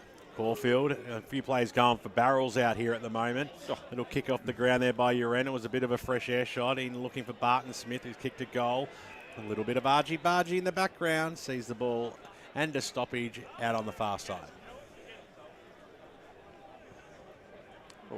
Ball in hand is Alex Barton Smith, so free kick's been picked out from that actually, as the snacks get passed around and dropped. No disaster. No, that one's for you, Josh. But we'll save it for Beena. That just shows you how good a hands I've a got nice as piece well. of caramel fudge for you there, Jared. I'm sure you're lovely. enjoying. Well, our stats man. No, it's all Paul's now. That's okay. Bad luck. As the ball found its way over the boundary line once again, after that passage of play. Gee, the way those cakes went around, that was better play than what I've seen on the ground this afternoon. faster movement than out there. Tap down, Park Orchard's favour. Inside forward 50, just ricocheted now into the hands of the Sharks. Flynn Maguire's got himself back there. In goes Allen. Plays the tackle. Ball up. Park Orchards, they're going to need to scrag something from this stoppage here. This is imperative if they're any hope of winning this game. But Mitcham will rebound. Oh, straight into the hands of Liam Webb. He gets the tumbling ball forward. It's a mess. Kick off the ground by Park Orchards. I thought that was... Yeah, it must have been smothered there. Well, I guess you got to try something, don't you? Oh, absolutely. I mean, that's how Mitcham have been doing it. Back up they go. Keppel gets the tap down. Ball just thuds to the ground in the mud. Another tackle laid. Maguire's done well. Good to see G-Mac there in the background, sitting on the fence. One of the favourite sons of the Mitcham Football Club, does a mountain of work behind the scenes, and he'll be enjoying his afternoon. G'day, G-Mac. He's just sitting there saying this is no MCG of the East. Brash with some scores. Yeah, 18 minutes into the third quarter. East Ringwood up by 6 goals. East Ringwood 6-10-46, leading Roval 1-4-10. Could be lights out for the Hawks, as kicking it from the scrimmage was Alex Magnano, but he pushed it across the face and out in the full it goes. That was certainly an opportunity for Magnano to just provide a little bit of spark for Park Orchards, but not to be. Hamish Gill will use the near side, and the kick goes out. Big fly going up there and taking a mark. Keppel unopposed in the end, so he's on the painter 50. Still 2 kicks from home. Goes short. He was looking for Prozanak. It fell short. Went straight into the arms there of Whitnish. Big man was Baglava was in there as well. Cherry came in for support, and we'll have a ball up. Let's go to Paul Yaconi. The inside 50s in this quarter have been level 7 apace. So Baglava got the knockout. Straight into the arms of Hickey. Couldn't do anything about it. Getting down, Nick Halo did really well to get down, get up, got the handball away, but it was chopped off, going nowhere. Keppel hands the ball back to the umpire. He used his body well, Keppel, that time in the stoppage. Went after it again. Hickey was there. Keppel went after it again. Little kick off the ground almost by Whitnish, but he stubbed his toe at the crucial stage. Players wrapped up everywhere. That's Parente, who's come a long way from goals, down to lend support. Across the half-back line. He might get a go at it now. In the front spot, though, Cridlin did well. A sling tackle by Vipond, which is unnecessary. And he's going to give away a free kick going the way of Nick Caulfield. Tell you what, in games like this, it's really hard to identify who's been the best player so far, isn't it? And especially with Mitcham, there's just been so many standouts. The one standout for me, when the game was there to be won, Nicholas Caulfield in defence. I thought he was really strong. I thought the ruckman, Baglava, early. Yeah, I was thinking Baglava, to be honest. Mitcham got it forward. Trying to give the don't argue was Nick Hallow, and it was a high fend-off by the looks of it. So Park Orchards get an opportunity here. Ball's on the near side, as Jacob Vipond will receive the free kick. Tries to go towards the corridor. Webb gets the handball off. Gee, dropped it in Mason Blakey. Had time to pose himself and recover the ball. Kicks it forward. Diving was Flynn Maguire. Well, he nearly hit Flint. Blakey actually pinpointed that pass to Maguire, who nearly marked it on the turnover. Dear, oh dear. Keppel flew. Hallow got the clearance. That was Nick Hallow. Blakey put himself in the way. Intercept muck for Park Orchards. And once again, just nearly hitting up, directly hitting up a Mitcham player. That time it was Riley Nicholas, but he ended up getting tackled. Ball up. 17 minutes gone in this third quarter. Mitcham lead 53-7. The grand final is just about theirs, you would say, and a spot in Premier Division and a back-to-back flag as well, if you don't mind, for the Tigers. We'll have another ball up, though. Bit of a trend happening with that at the moment in the league, isn't there? Indeed. Back-to-backs everywhere. So Park Orchards just get the clearance. Tracking it will be Jackson Hallow. The only club that wouldn't want to be reminded about that would be Donvale. Yeah, well, heart goes out to them after a dominant year. Don't be so sincere, Josh. I'll try my best. Yeah. Oh dear. We're starting to lose our marbles a little bit here, as Park Orchards never had them. Kane Keppel nearly swung at it. Mitcham pile on again. Tackle laid by Park Orchards on Elms. That was Heron just trying to get something going for the Sharks. Keppel this time just hacks it down the throat of Uren. Kicks it to centre half back for the Tigers. Tracked there. No, not by Park Orchards. The kick went out by Mitcham, and the intercept mark's been taken by Liam Webb. So Webb gets back and then thumps the ball forward. They need a go. A big fly there by Keppel. It went straight through his mitts, came down. Halo was there, and he got wrapped up quickly, and we'll have a ball up. 19 minutes almost tick over on the Bendigo Bank scoreboard. It's a huge margin, 46 points away of the Tigers. No one really saw this one coming. It came down. Jeff's got the handball away to Prozanak. It was Hospital Styles because he got quickly wrapped up, and we'll have a ball up. They haven't. I mean, I know they've kicked a goal, but Park Orchards, whenever they've gone in there attacking 50, they haven't looked like scoring at all. No, they never get clear space, not at all. They're not hitting up targets there either. And hard day to do that, obviously. And that's because of Mitch's number around the contest. That's been the common theme right throughout the contest this afternoon. 2 and 3 around the contest, allowing no free space. Well, they go driving forward again, Park Orchards, and a little kick off the ground that time by Maguire. That was okay. Went straight into the arms of Barnes, who was wrapped up and almost could have been called holding the ball. It was Nick Halo, in fact. I apologise. And umpire Dan Beard, veteran umpire. Umpired so many grand finals in his big career. Prozanak got boot to ball, just scrambled it forward, right forward, pocket boundary throw in front of the Baronia Hawks gazebo. They do such a great job of putting on this event. The Baronia Football Club have done it for a number of years now. Wayne Brasher around the grounds, Premier Division football. East Ringwood 6-10-46, Roval 2-4-16, 24 minutes into the third quarter. Oh, do they have something to spark them, the Hawks? We know if we get some text from Raymond, we know that the comeback is on. As the umpire throws it up now, Baglava, who's just been so big today in the ruck, went after it. Keppel went after it as well. Got dispossessed by Uren. Asking for holding the ball. It's a bit stiff to pay it in those conditions today, and we'll have a ball up. I reckon throughout the final series, First Division have had the worst of all the finals. Where they're in the finals conditions this year, it's been terrible for them. The second week in this grand final as well, in particular, just the torrential mud, and then the second week that win that really played a factor in obviously getting Mitcham here too today, and in those two finals as well. It's remarkable. Well, finally, Park Orchards get an opportunity here. Kane Keppel won a free kick out of the ruck contest. Can he kick his first for the day? It's a far cry from his start of the year. 10 goals against Muralbark. He marches in, keeps it low, and I think that was just a miss kick in that situation. Last line of defence, the Tigers are able to rush it through. One behind Park Orchards. When it's not happening, it's not happening, is it? 3 scores on the board for Park Orchards in 3 quarters. That is not what Paris Harvey would have wanted. For a side that just is so free-flowing when they're at their best, this is just remarkable. Huge margin out here, 45 points.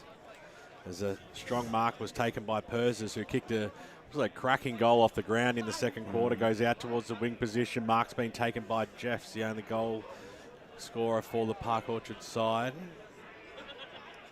Right in front of his faithful. There's a lot of shark heads out there today, which is cool to see. Kick was just quickly turned over though. Very disappointing. Smythe on the right boot, kicks it up towards the half-forward line. Diving after it was Cherry, who's kicked a couple of goals. He had support from Parente, came in from the side. Umpire said play on, just get the ball out, boys, do what you can, must. And Parente goes after it again, lays a strong tackle. This time it'll be a stoppage on the paint of 50. Now Mitcham's end. Now you can't see a cloud in the sky now. Remarkable. With blue skies all around. The catfish was right, letting us know that it was sunny out his way, and it's come eventually to us. Ball goes up, ball comes down, ball will go up again. That's just Melbourne. Not just Melbourne, in fact. That's Victoria for you. Never a dull moment as it scoots out. Nicely done there by Amir. Mitcham, scrambling kick forward. Nicely done. Perses got the handball away. Smythe just tried to break her through a wall. And break through a wall he did not. Free kick going the way of the Sharks. Before they go through Mason Blakey. Up the corridor, just trying to find some sort of run, some spark, some intent with ball in hand. Something. As Jeffs tries to crash through. No, Mitcham shut that door yet again. Not allowing it. Not at all. And it's definitely a credit to Mitcham, playing to the conditions, playing the contest well. Forward they go. Once again, Mitcham, but it's Park Orchards trying to recover it through a mere tackle laid. Was it without it? Holding the ball, is it? Holding the ball or holding the man? It was holding the man. And the free kick is going the way of Jesse Smythe. And there is yet another perfect example of Mitcham's will and their want to move it towards the big sticks and to get rewarded on the scoreboard. Yeah, and it's not just going to the pockets either. It's going front and centre in front of the goal square, and I think that's where a lot of their goals have opportunistically come from. Short quarter it was, only 24 minutes as Jesse Smythe is lining up on the bell of three-quarter time. Will be his first for the day if he kicks it. 24th for the year. Jesse Smythe to really hammer home the point. No, not quite. As we move into three-quarter time in the Division 1 Grand Final, it's Mitcham 8-5-53 to Park Orchards 1-8. Join us after this for the final quarter and the celebrations of whoever wins this game. Thank you very much for joining us on Eastland Match of the Round. As Sarah opened her best friend Jackie's wedding invitation, she was overcome with a wave of emotion. While her two young boys wrestled on the floor, tears of happiness rolled down Sarah's cheeks as she saw the words she'd been longing to see. Please note the wedding will be a child-free event. Well, Sarah, looks like we're off to Eastland for a new frock and some heels. And I book in that babysitter. For all of life's little moments, there's Eastland. Eastland. Live real. At Yarra Valley Water, we know reducing your shower time, or show time, to 4 minutes can save you an average of $200 a year on water and energy bills. Shower shorter. Save water. Authorised by the Victorian Government, 1 Treasury Place, Melbourne. Sprained your ankle, bursting through the banner, broke a finger, high-fiving the ruckman, or did you run into the goal post again? For bumps, breaks or bleeds, be seen sooner, close to home at Knox Private 24/7 Emergency Department. Preferred provider of emergency care to the Eastern Football Netball League, you'll generally experience shorter wait times. You don't need private help, but there is an out-of-pocket fee. Be seen sooner, close to home at Knox Private 24/7 Emergency Department, 262 Mountain Highway, Wantirna. Do you feel good about your bank? Because there is a bank you can feel good about. They share their profits to fund big community projects, small community clubs and vital emergency services. They've given $250 million to help Australian communities thrive. They have all the products and tech you expect from a big bank, with service you don't. It's Bendigo Bank. Feel good about who you bank with. Try Bendigo. Search bendigobank.com.au or search Bendigo Bank near me. The first time I met the team at Tobin Brothers Funerals, I felt like I'd known them for years. They're so caring, honest and passionate. James McLeod, Managing Director of Tobin Brothers Funerals, sums it up best when he says, Every day our people get out of bed to assist client families in their absolute time of need. Our people love what they do, and you will not find a more highly trained group of people than those at Tobin Brothers. Visit tobinbrothers.com.au. Tobin Brothers Funerals, celebrating lives. Hi, I'm Ben Desson from Montrose Football Netball Club. When I need a new kit for a night out, I head over to Eastland. But Eastland is more than a shopping centre. They support a range of community organisations and have been major partners of the Eastern Football Netball League since 2018. Thanks, Eastland. You are listening to Radio Eastern FM 98.1. With live and exclusive coverage of the EFNL football season, bringing you the match of the day with score updates from all divisions. And now we cross to our commentary team for the Radio Eastern 98.1 Match of the Day coverage. Welcome back out to Tormore Reserve. It's the final quarter for Division 1 football in the Eastern Football Netball League for 2024. And what a lead it is at three-quarter time to the Mitcham Tigers. They are winning by 45 points. Wayne Brasher, Park Orchards, do they have a yelp? They've got to have, I reckon they've got something left, but I don't know how much. And look, they need to kick 2 or 3 goals to actually make it look a bit more respectable, because I really don't think that this is really indicative of their year. And And for them, if they end up losing and kicking one goal, it just doesn't look right in the end, does it? No. Yeah, and it might deflate them, I reckon, for heading into next season if it is just that one goal kick for the game BWS. Loving the giant heads out in the Mitcham huddle of some of their favourite players out there. But what was really noticeable in that third quarter was that the sting's really just gone out of this game, hasn't it? Yeah, it has. And I think it was that second quarter that really put it to bed for Park Orchards, unfortunately. Yes, they can, if they kick a couple of goals early, who knows? Stranger things have happened. But I just think, yeah, you need to kick a couple of goals just to add a bit of respectability onto the scoreboard, because this wouldn't be the way they want to end their season. Brash, you've got a Premier Division score? Yeah, three-quarter time, and East Ringwood are in the box seat here. They lead by 38 points. East Ringwood 7-12-54, Roval 2-4-16. Roval are going to have to pull something out of the fire in this last quarter to get back in this contest or even win it, because I think East Ringwood looks like they're heading their way into a grand final. Marching towards grand final day next Saturday out at Bayswater Oval. It's the big dance, the biggest game in local footy. Let's cross down boundary side to Brett Beston. Thanks, boys. We've got Neil Winton and, of course, the Mitcham coach, mate. Just a question, I guess, of finishing it off. Yeah, 30 more minutes, mate. We've played a really good 3 quarters of footy so far, but the job's not done. The boys are hungry, and we've just got to finish the job off. Your midfield's been colossal, Danny, of course, and the Jessies have been magnificent, but really right across the park, you've just taken control of the game in some pretty trying conditions. Yeah, mate, it's a slog. We've had a few guys coming off with cramp, which we haven't had for a while, but yeah, 30 more minutes, and I'm sure they'll slog through it. And you've started to think about next year already? Oh, God, let me think about the next 10 minutes, please. All right, thanks, mate. Great stuff there, Brett Beston having a joke with Neil Winterton, who was it's an opportunity when you're up by this margin to really enjoy the last quarter. Let's cross down boundary side, because I'm sure there was a big message from Paris Harvey to his troops at three-quarter time, Chris Curtis. Well, boys, surprisingly, it was very calm, but really they were just saying we need to get 1 or 2 early and then just get the momentum going. Every time there's a transition, they just want to flood the field now. Thanks very much, boys. Boundary side for the last time in Division 1 as we wait for the final spectators and the people who are dragging their feet a little bit just to get off the park and start this final 30 minutes of football. The sun is shining for it. Let's hope it's entertaining. Let's see if Park Orchards can get themselves back into this contest. But at the moment, it is Mitcham leading by 45 points. And here is Jared Beanland to take us away with the final term. Thank you very much, BWS, as we're just waiting on this one. Park Orchards looking for that spark, looking for something, looking for anything as they look war weary already. 3 quarters gone, 1 to go in season 2024 for both of these teams, of course.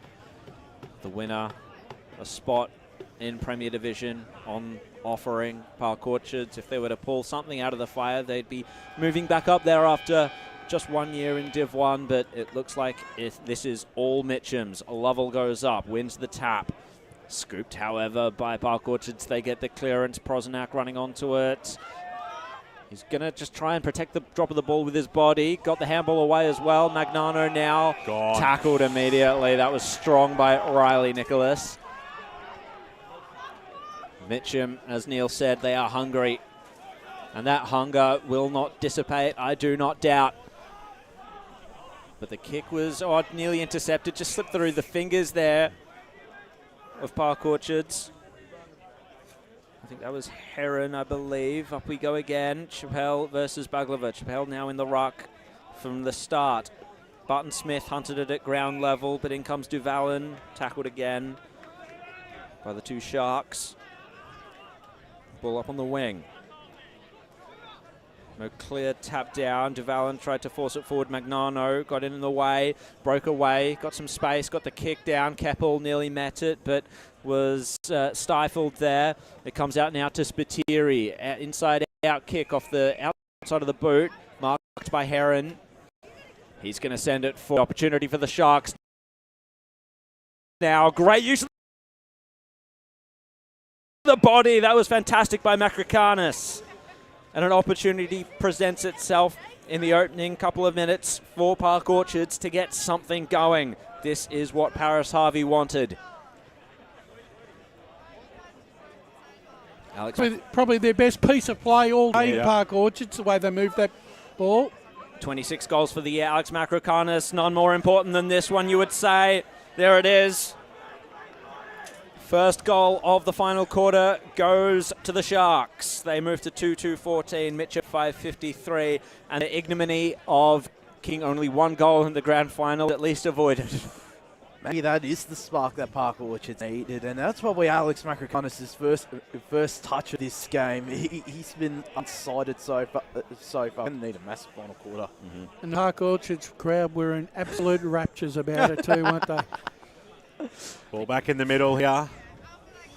Margin is reduced to 39. Can they get a couple in a row? Ball hits the deck. Little handball out there by Prunty was okay. Scrambly little kick went out towards Magnano, who just... Sun almost looked like it got in his eyes or something as it came out. Slooping upon it was Keppel. Kicked it out towards that man, Macrocanis again.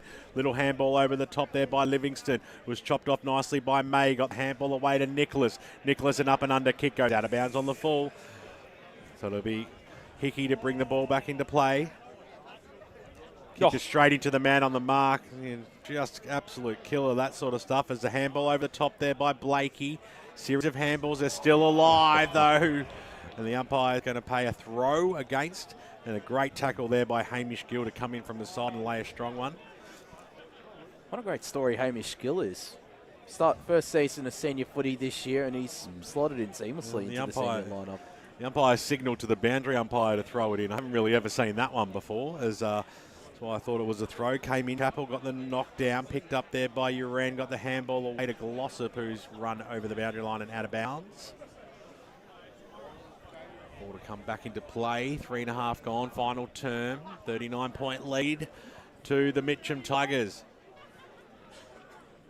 It's been a long time between drinks since they played in the top tier division, but it looks like that's going to be happening now. The Park Orchards aren't saying die yet as they kick the ball inside forward 50. He was looking for Keppel. Went up your end, couldn't take the mark. Prosenak lines a strong tackle on Glossop. Hits the deck. Parente's in there. And we will have a ball up. Elms was there as well. Parente's up the other end. I don't know who I got that mucked up with, but anyway, Baglavar went up against a Prosenak, ran onto it, picked up there by Halo, got the quick kick out of the danger zone. Is it going to stay in the line? It will, marked by Matty Haythorne. So certainly they're up and about, Park Orchards, keeping the pressure on, keeping it in their forward arc as Baglavar had the front spot, had the arms chopped, and he receives the free kick. If Park Orchards are going to do anything, they need to do it quickly. Tell you what, he's done an absolute sterling job in the ruck this afternoon, Baglava. He is a monster. Sends it down the line, onto the wing. No clear possession yet. Spiteri got to get it out. Now bouncing ball inside forward 50. Clean ball's a couple. Trapped though by Mitcham. Tackle laid in the end by Livingston it was. Elms was at the bottom of that. Ball up inside at Park Orchards forward 50. No inside 50s for Mitcham yet this quarter. Chappell taps it down. Wrapped up though was the Mitcham defender there. Muddle over his back. That one was Jackson Glossop. He's played a good game, Glossop, so far. Chappell gets it down now. Trying to burst through was Whitnish. That was stifled. Another ball up. Brash in the score centre. 7 minutes into the last quarter. East Ringwood 8-12-60 leading Roval 2-4-16. Price Inglis couldn't clear it. Ended up with Mitcham. Another ball up. Stacks on here as Park Orchards just trying to find a bit of fight here. If it's not on the ball, then it's after the ball's been killed. I'll say this about the Mitcham defence. They have stood tall all day long, and whenever it's been in their defensive half, they've not allowed Park Orchards any opportunity. Chappell trying to throw his weight around in the ruck now. Ball at ground level. No clear winner. And Mitcham now trying to wrench a Park Orchards player off Zach Elms as Elms earned the free kick, and he'll clear it. Have Park Orchards got the wall set up?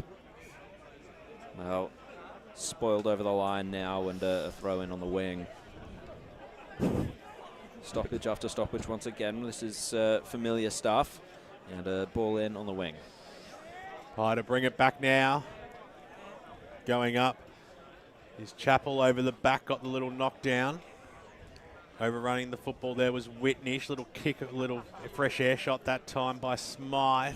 hard to get this ball out, hard to get a bit of a run on. The ball's hardly gone in the forward arc there for Mitcham in this term. What are the inside 50s looking like, Paul Yaconi? The inside 50s this quarter are 4 to zip the way of Park Orchards. Yeah, it seemed that way as the little kick goes in towards the middle of the ground. Once again, bangs it on his boot. Heron up towards centre half forward, over the back. A little handball out to Glossop. Got the quick hands away again. Scrambly kick by the defence of the Tigers. Get it out of that half back line. Little kick off the ground though by Spiteri. Sends it back in for the Sharks. Picked up by Elms. He got boot to ball. Only went about 5 metres or so. Diving down there was Prunty, who received a free kick, got the handball away, but the umpire said no advantage, so Prunty reloads, kicks the ball inside forward 50. The pack forms over the back. Cherry was there, didn't want to pick it up, so just kicked it off the ground to gain meterage. Hickey went after it for the Sharks. Nicely done there by Cherry to chase after it again. Got a linking handball to Vallon on the right boot, kicks it along the wing position. Here's a little bit of space. Which way's this one going to favour it? Charging after it there was Cridlin right on his hammer. Parenti did really well. Somehow won the football, kicked it up towards the half forward line. Matty Haythorne, though, for Park Orchards, gets underneath it and takes the mark and kicks it away. Contest on the wing. 0-0 draw for the moment. Wrapped up. Park Orchards just holding it up there. Mitcham lay the tackles. 8 minutes into the final quarter, 53-14. Park Orchards need a run on to get anywhere in this game. Macrocarnis thrown into the centre by the looks of it to get his hand on the ball in some way, shape or form. Chain of handballs nearly started there from Connor Hickey, but over the line, Mitcham providing the pressure. Haven't let up. That's probably his first touch today. Connor Hickey hasn't been sided at all. None of these Park Orchards forwards have. It's a disappointing day, no doubt. Macrocarnis kicking it off the ground. Away they go. Nick Hallow got in the way, over the line again. They're tracking the outer side boundary line here. Right in front of the Dominoes. Yep. The Dominoes looks like they've fallen today, unfortunately. One by one. Chappelle got the tap behind him. That was excellent. But no, they're not getting anything going, Park Orchards. Mitcham's pressure has just not relented. No clean ball at all for Park Orchards this afternoon. No. Have not been able to hit a target in their forward 50. It's basically Mitcham have done everything right this afternoon. Boundary line with Brett Baston. Just keeping an eye on Riley Nicholas. He's come off the field looking like he'd been shot. I think he's just got cramp. He was really, really sore when he came off. They look like they're doing some sort of cramp-type stretching, so we'll just keep an eye on him, but he's in a fair bit of pain at the moment. Mason Blakey's kick went a shallow inside 50 for Park Orchards. Heron's at the ground level and was tackled. Ball up. Oh, well, he's got 6 months to get over those cramps, isn't he? And even when they're getting clean possession, Park Orchards, they're spilling it at the wrong time. Yeah, and Haythorne's kick I thought was really poor as well. He had a clear possession and just decided to kick along the ground. Anyway, the tackles continue. Mitcham through Uren, clear it, running onto it. I think this is Barnes, kicks it off the ground, and kicking in danger. It was kicking in danger. Gee. Tripping. Or tripping in fact, and Barnes will take the free kick. Roval have got one back. Roval 3-4-22, trailing East Ringwood 8-12-60, 12 minutes into the last quarter. Huzzah. You see Uren just fell over. He picks himself up. Kick went straight down the throat there of Hickey, who dropped what he should have taken, got the Bronx cheers, but had time to pick himself up and get the kick up towards the half-forward line. The Pond was chasing after it. Ball goes over the boundary line in front of a very happy Mitcham Tigers dugout.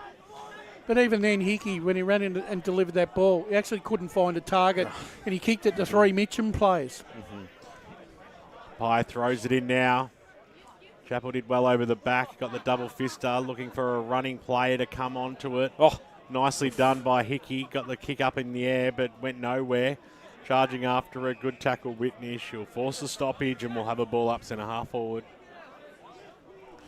Park Orchards really struggling to hit the scoreboard today. 2-2-14. Mitcham 8-5-53 with a 6-goal. Powerful second quarter in the hail, mind you. The sunshine's come out and we can't buy a goal. Over the boundary line she goes for a boundary throw in almost along the wing here, broadcast side. How much is it for a goal? I've got some money in my wallet. Well, how much money do you have? What's the asking price? Oh, no. Well, you've had a trip over to Europe, so we'll start calling you money bags as it comes in now. little knock over the top there. Webb chased after it. I know you worked hard to get that, Jared, so that's all right. He's going to give it to you in drachma, you know that. I do have a question to pose. I wonder what the lowest score in a grand final is, in recent history at least. Lowest aggregate score between the two teams? Or just the lowest score in general? I remember Mooralbark was pretty poor against East Ringwood a couple of years ago. Yeah, they kicked 2-7-19, I think it was, against East Ringwood. And that was just an East Ringwood domination. I think they nearly won by 100 points that day. We put a call out to the Catfish to see if he can do some research in the background as it comes in now.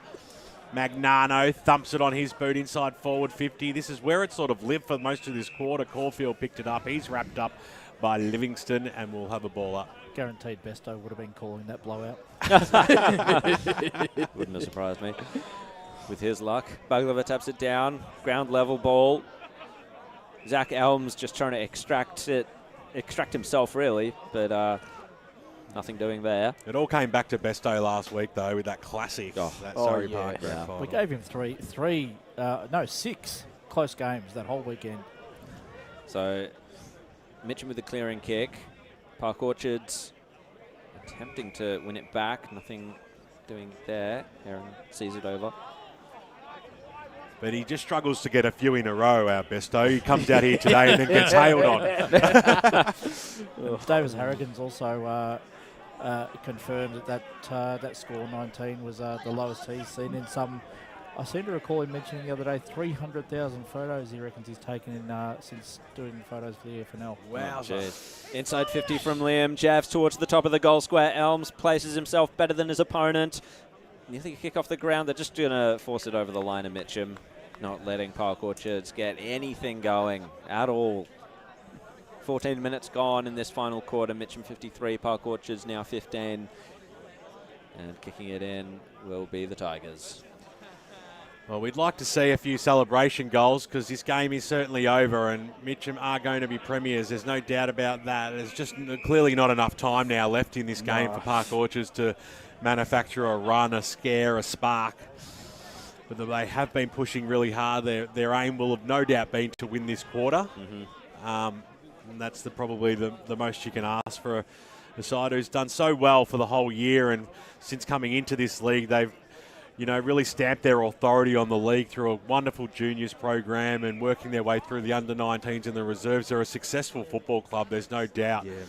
And they'll be able to bounce back from this, but this is going to be some sort of a story with the Mitcham Tigers going back up into the Premier Division where they belong as well. And I think they'll be able to hold their own as well. All of a sudden, they start to become that type of destination club out there around those familiar suburbs with their neighbours. Those local rivalries are going to kick right back into play, aren't they? A bit like East Ringwood in recent years. Well, I mean, we were speaking off air before, Brush. They could finish 5th to 7th in Premier Division. Yeah, quite easily. So, yeah. Be a free kick. Looking forward to a Mitcham Blackburn game at some point.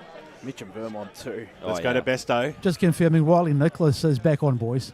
Thanks, mate. As it comes in now, so it was smothered there by Jackson Halo. Got the handball away. The kick has just fallen in the line. And if you ever wanted to know how that smother basically epitomises Park Orchard's performance this afternoon, it just hasn't worked at all for them. Can't take a trick. No, it has not. High throws it in. Still a lot of plays around this ball. I'm still, with regards to the best player in the ground, there hasn't really been one player, so that's why I think Bagliva's done such a wonderful job in the ruck. Well, here's a go for them. The first chance to go forward. Lachlan kicks it inside forward 50. It's a race that ensures over. Blakey overran the ball and the ball ran away from him. Then he picked it up, got a handball away. Little kick off the ground there by Lachlan. Goes in towards the pocket. Can Parente just do something miraculous right to the goal line? Oh, holy moly, that would have been something special to ignite the crowd because they're all down there in the yellow and black scarves behind the goals down there. But they get the behind. They've got a score here in the final term, 8-6-54 to 2-3-15. That was nearly a Bruce McAvaney moment, wasn't it? Delicious. I was ready to rock the caravan. There's no doubt about that. I know Chris Curtis would be happy with all that play. Oh, yeah, absolutely. It's been a Soccerman's day, hasn't it? As the kick in for Park Orchards went wayward. They lost track of it somewhere down the line, and it's over the line for a boundary throw-in, just at the junction of the arc and the boundary for Mitcham's inside 50, that is. Bagliver in the ruck contest. Bit of an ill draw from the from the stoppage. Heron tried to wrench it away well after the whistle had been blown. Tried that a couple of times today, Bagliver, tried to kick it out of the ruck contest. So Hickey goes again. He was the one that rushed that behind before. One thing's for sure, whilst Mitcham will be celebrating, there'll be some very, very tired and sore boys tonight. Oh, yes. Yeah, absolutely. See, I don't think I'd want to be last in the showers either. I don't think there'd be much hot water left. No, so in it goes. Bagliver taps it down. Park Orchards, though, with the clearance. Good mark taken out there by Price Inglis. I reckon there'll be 3 slabs drunk in the showers this afternoon. Oh, the old shower beer. Free kicks given away to McLaren Spiteri as Park Orchards continue to go forward. Again, the kick doesn't really work out. They're just going to try and shovel it forward. Prunty couldn't handle it quite. No, he actually got it up. Now to Vipond. Keppel. Kick inside 50. Can there be a mark? Alex Barton-Smith spilt it. Uren went in there and was tackled.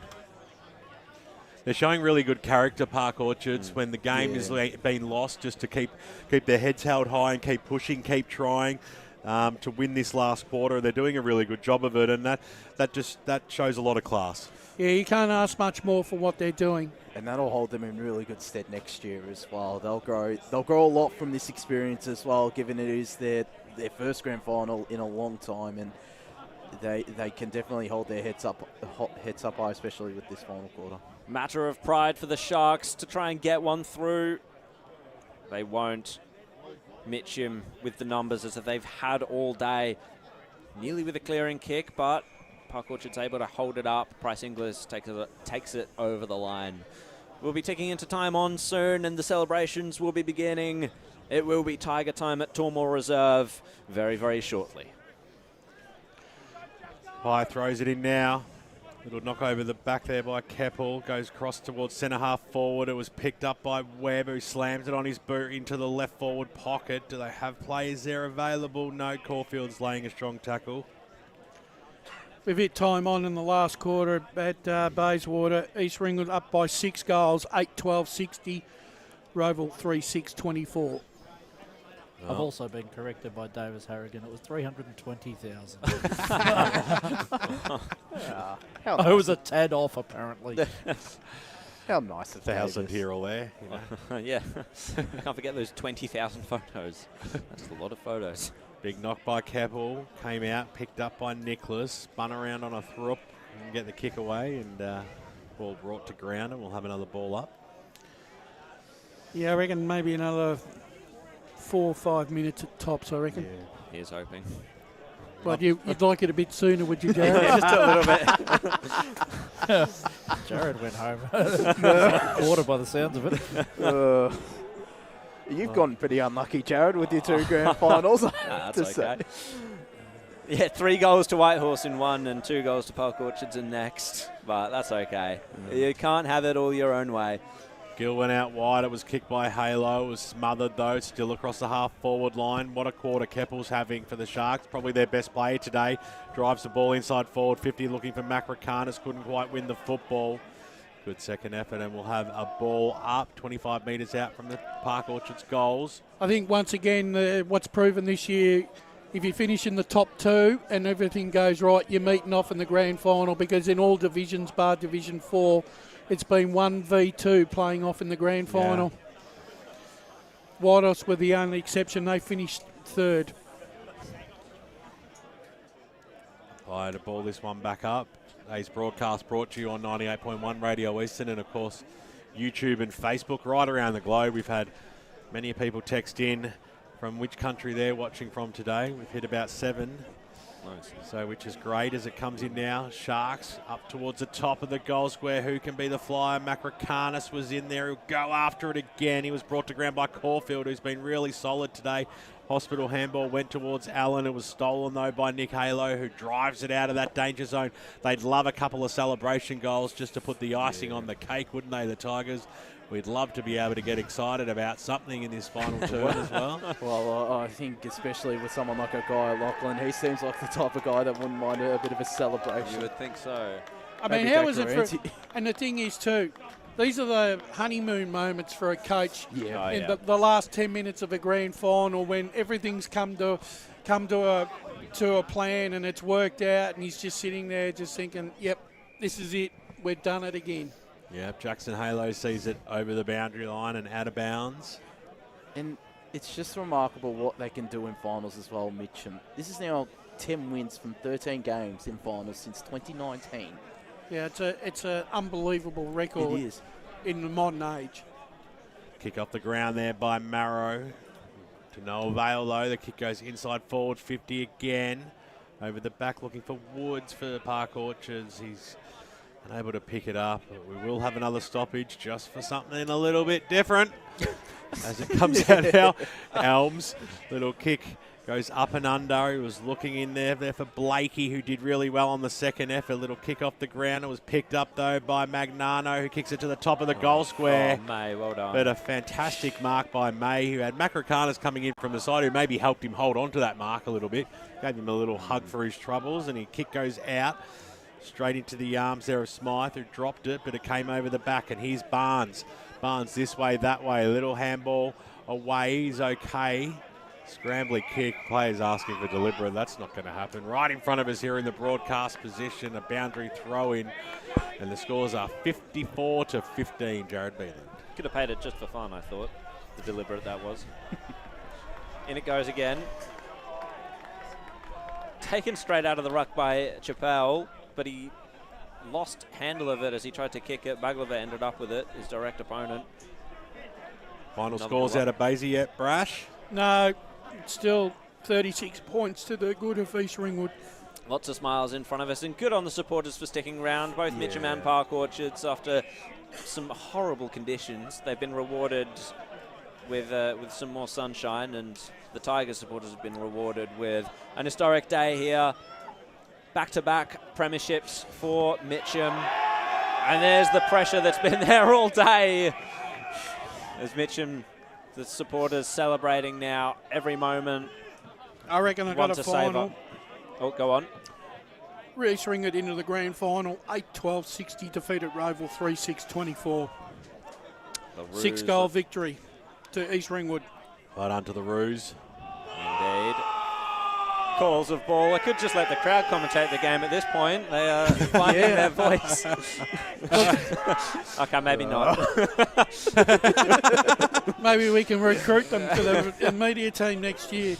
We could have the alternate EFNL. You know how they have the SEN. The Bizarro. Yeah. Oh, here we go. A goal to Uran, perhaps. No, it was just on offering. Mason Blakey killed the party. One behind to Mitcham. Tiger Radio? Tiger Radio, maybe. I know. No, alternative EFNL radio. It sounds a lot better than Tiger Radio. Yeah. Well, we'd love to see them kick one of those final goals, but it's not going to happen anytime soon. Hickey takes the mark from the stoppage, and an up and under kick, though. So it will come back. I'll tell you who'd be absolutely perfect for that job. Our leading Montrose specialist, Blake Terry. Fantastic. That would make his day. Nicholas goes forward, ball goes over the boundary line and out of bounds. I mean, master of ceremonies is our Blake Tennant. He's done a good job, Blake. He has. Unfortunately, he stuck off, actually. Yeah, he's done a runner, has he? Yeah. Step up, Ryan Long. As it comes in now, no pressure. As it comes in over the top there, can they get something going? Kick goes out towards Cherry. That's a siren! The Tigers roar to Premier Division in 2025. They are premiers this year. They just love a final series, don't they? They love a grand final. They win them all. What a performance it was today. It was a dour struggle for 3 quarters, but they broke the backs of Park Orchards in that second term with a 6-0 burst. Fantastic win by the Mitcham side today. Yeah, fantastic effort by Mitcham Football Club. Their record in finals is just second to none, and once again, that second quarter, normally it's the third quarter that's the premiership quarter. But they decided to do it one quarter early and make it the second quarter and basically put the result beyond doubt at halftime. What an entire game, though, from Mitcham. And you might be able to see on Facebook and YouTube, they're certainly getting up and about out here at Tormore Reserve. And you can understand it's been such a long time for this powerhouse of a club in the eastern suburbs of Melbourne that they've been away from the Premier Division. They now return to it. Their rivalries renewed against Vermont, against Blackburn, against all of these sides. It's exciting times if you're a Tiger fan. And what a resume Neil Winton is building. 4 times now. Goodness me. He's coming into his own, and I'll tell you what, he's going to be a really hard coach to coach against next year with his He's got side. the keys to Mitcham now, doesn't he? Absolutely. Mayor Mitcham. And there's no better man to lead that team as they move their way up the divisions to go and play Premier Division football. And what a job Matt McCubbin has done behind the scenes. He's a as legend, well. Matty McCubbin.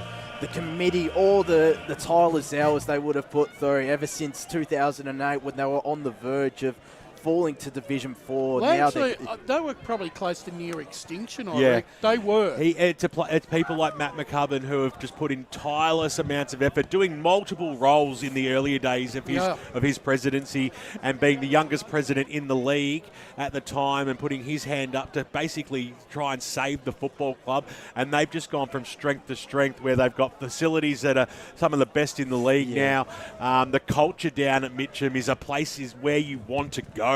It's a great place to watch the football. It's a great place to play the football, and just the atmosphere that we've been able to witness over the last 8 or so years, and this transformation of a football club is just so awesome to see. And it's just a great story to see Mitcham back in the Premier Division. It just feels right, Wayne Brasher. It certainly does, and look, for a long while, it never ever looked like it was ever going to happen.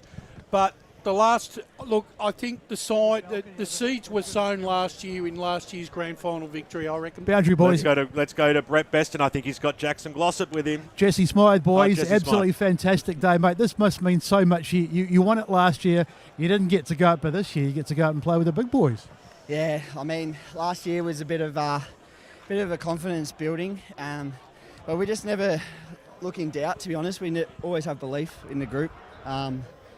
Yeah, I don't know what to say, to be honest. Like, 3 times premiership player, and I'm 25 years old, so you can't ask for much more. So. You certainly can't. What about your midfield? You were part of it today. It was a slog out there, the conditions. We had hail at one stage. Have you ever played in worse conditions than that? Nah, maybe juniors at Lilydale. It was a bit of a slot, but this is definitely the worst. It's a good win, good grit. You had to fight it out. I mean, you probably got on top probably about halfway through that second term. What was the key? When did it sort of click and you took control, do you think? Definitely the midfield looked at each other in the eye. Like Spud, Jesse Wren and Cherry, and Lovell, they just looked at each other in the eye and said, we're going to get this done. So, and they just surged forward, and they couldn't go with us, to be honest. And just a quick word about Neil. He's an absolute superstar. He's one of the nicest guys in footy, and now he's a 2-time premiership coach. 4-time. Yeah. Oh, sorry, 4-time, but 2 times in the last 2 years, sorry. No, he's an absolute superstar, and he just bonds with the boys really well. I don't think I've ever seen him raise his voice. Yes. So, he's a great coach, yeah. So. Good on you, mate. Go and have a drink. On your besto down there with Jesse Smythe, and we'll keep them reeling in. I'm sure there's plenty of happy Tigers that are happy to have a chat and celebrate what was a fantastic and memorable victory. Not one of the nail biters that we've seen them had to do in other years, but they just got the job done. They just stand their authority on this. It's almost ironic, right? That first 12 to 14 minutes in the second quarter, nothing was happening. No. And then in the space of 10 minutes, we've seen 6 goals. And the game was over within a blink. It was almost like that earlier game in the season in round 9 where Mitcham, they were just able to get on a run probably between the 15 and 30-minute mark of that game when it absolutely started bucketing down. It was very poor conditions that day too, wasn't it? I think it was 7 goals they kicked in the end and kept Park Orchards to just 2 behinds. That's what won them that game, and it's exactly what's happened here, Jared. I also think, too, the way Jesse Smythe just spoke there is about the confidence in the group. That was exactly what Neil Winton talked about on pre-match. He said confidence amongst this group is sky high, and the commitment to work together to a common goal. was exactly what they've done, and the confidence that goes with that came out again today. They have such belief in each other, such belief in their leaders, their on-field leaders, and also their coaches, and belief in themselves. I mean, they play like it. They play like they know that the man behind them has their back. And they know each other's game style as well, because they've been playing together for such a long time. Most of these players, the likes of Jesse Smythe, Jesse Cherry, Jackson Hallow, all those players coming across to Mitcham in 2018 when they were starting to build, and it's held them in really good stead, not just this year, but in many years gone by, and it will hold them in good stead for many years to come when they go up into the Premier Division. It's going to be so important to have that cohesion. I mean, that's what's going to win them games in Premier Division. They have that cohesion that some clubs just don't quite have. No. They don't have that core group that's played, up to 100 games with one another, and that's such an unspoken. You look at a list on paper, and it's a bunch of names, and you don't see the relationships between those names. And whether they're stars or not, it's that cohesion, that character growth together as a team that is an understated quality of Mitcham. And the new players that have come across as well, as we go down boundary side to Brett Beston. Hi, boys. It's absolute chaos down here. It's taken me a while, but I managed to get Jake Parente, one of the stars. Jake, an interesting game for you. Bit of time in the naughty corner, but this must have been an awful lot. Yeah, I mean, after that incident, I knew I owed the boys a yeah, you can see the boys are, and it looks like we made up for it, myself and as a team. We really gritted our teeth in that second quarter and took it to them, and they couldn't match us, and that really set up the rest of the game for us. It wasn't a day for forwards. It was a real slog out there, but you kicked a couple of goals and you played your part. Yeah, I mean, it was just, we knew it was going to be a grind, and we had to conditions quicker than they did, and we felt that we did. We just grinded it out. And that was the difference in the end, I think. We just adjusted quicker, and we're just more desperate, and it reflected on the scoreboard in the end. I was talking to Jesse just before, and I asked him about last year. Of course, you won the flag last year, didn't get to go up. This year, though, you're going up with the big boys. You're going to be playing with the likes of Vermonts and Baldwins. What does that mean? I mean, it's where the club's destined to be, right? We're a Premier Division club. We're set up, from the top with Macca all the way down to the Volunteers. It's set up as a Premier Division club, and we've got the players, we've got the facilities, we've got the package, so we're ready. You might need a bigger stand out at Walker Park. Maybe. There's a whole year to think about it. So good on you, mate. Well done. Congratulations. I think Jake might have hit the nail on the head there. I think he's basically summed up Mitcham in a nutshell. They're ready. They are ready for Premier Division, and they've got this win not only with this playing group, but it's going to help them in the off season.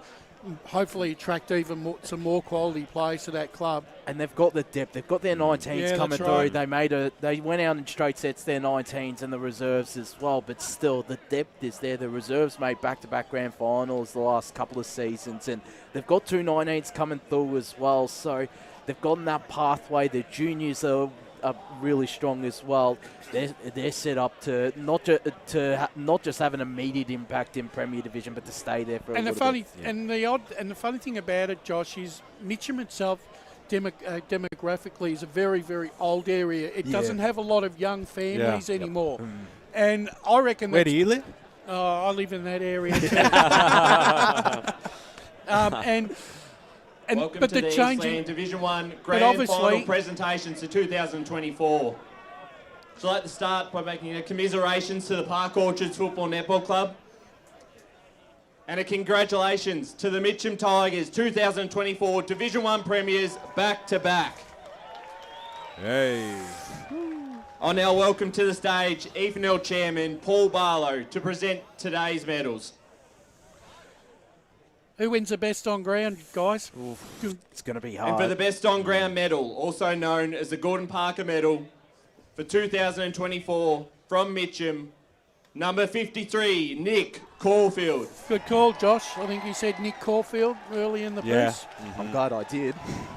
Oh, well. He had a super game today. There's absolutely no doubt about that. A huge task on Michael Prozenak, and just from start to finish didn't leave his side. And he he did get the job done, especially when the game was there to be won in that first quarter. Was immense. And he's had And now for the premiership medals.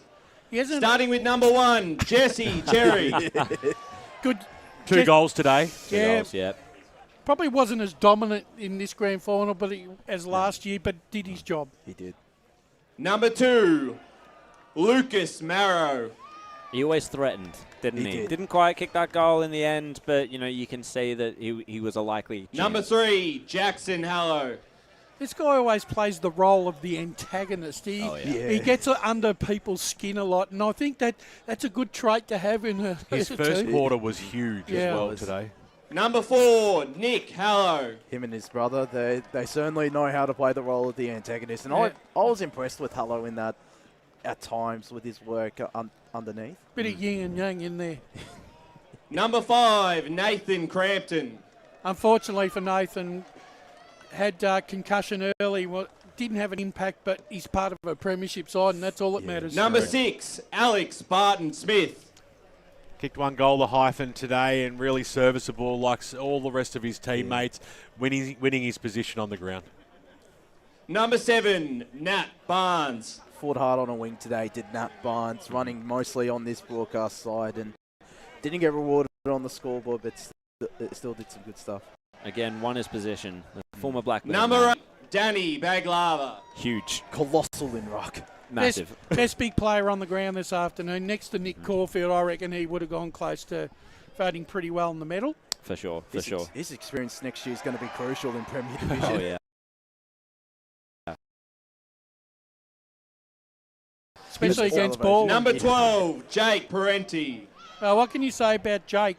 I mean, proven goal kicker, kicked a magnificent goal in that second quarter. He plays tough and mean, but as we see in our interviews, he's a really nice guy as well and a class act footballer. And Zach Elms really stood up, especially in that first half. He had where the game was there to be won. He was, Number 14, Jesse Smythe. Injury-riddled year for Jesse Smythe, but once again gets his body right and gets back into form when it counts. Number 15, Riley Nicholas. Again, part of that strong defence, Riley Nicholas, and certainly, again, won his position.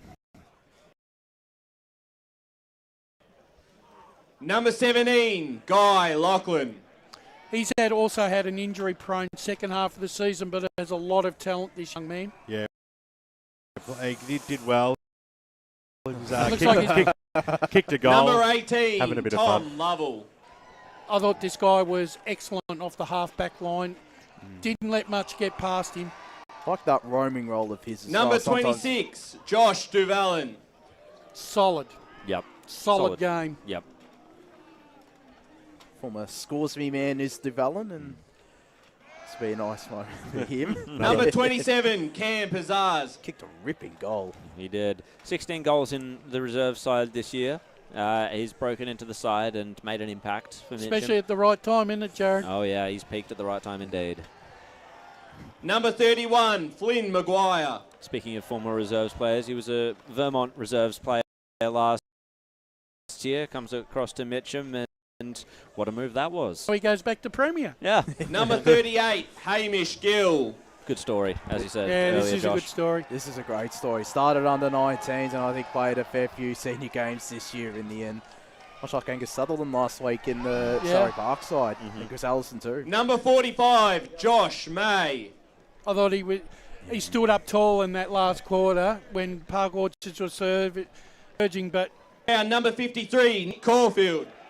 Had an injury-prone year too, Caulfield. That's the thing with him. They had a lot of injuries early. He was part of that he's come back and got... The assistant, Mark Brindley. Well, deal with that, your assistant coach. The assistant coach, Mark Brindley. Thank you. Just Assistant coach, Carl. To continue to do a job alongside one of the great coaches, Neil Winterton. I'll enjoy this moment. Good coach will put and good the men around assistant him. coach, Lockie Ryan. Around himself. See, they got more assistant coaches than I've had cut lunches, Mitcham. No, you usually eat your sandwiches whole, don't you, Brash? And the runner, Oscar Messenger. Yep. He's played a couple of senior games as well in recent years as Oscar Messenger, and reserves as well. It's a nice moment for him as the runner. It is a familiar name. Manager and Mitcham President Matt McCubbin. Well, there he is. Yeah, The he is. Nearly gets the biggest cheer out of everyone. And that is, And he deserves it. That just speaks to how much they value his leadership. And the head trainer, Ryan Toohey.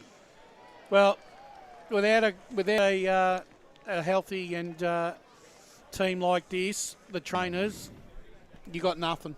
Would have had And to Skinner. work a bit today. Darren Skinner. Sorry. Mystery man Darren Skinner. Yeah. Might be a trainer. It doesn't look He like won one. a medal in the raffle. No, I'm Yeah. sure he's played a pivotal role. Premiership Well done, Darren. co-captain, number 11, Jesse Uren. What a start he is. He's had an outstanding year, Jesse. Absolutely outstanding year. Well, you never win a premiership unless your captain's played one out of the one of the classics. Premiership co-captain, number 39, Jackson Glossop. I love this guy. I absolutely love this guy. He was sensational today too. Off that.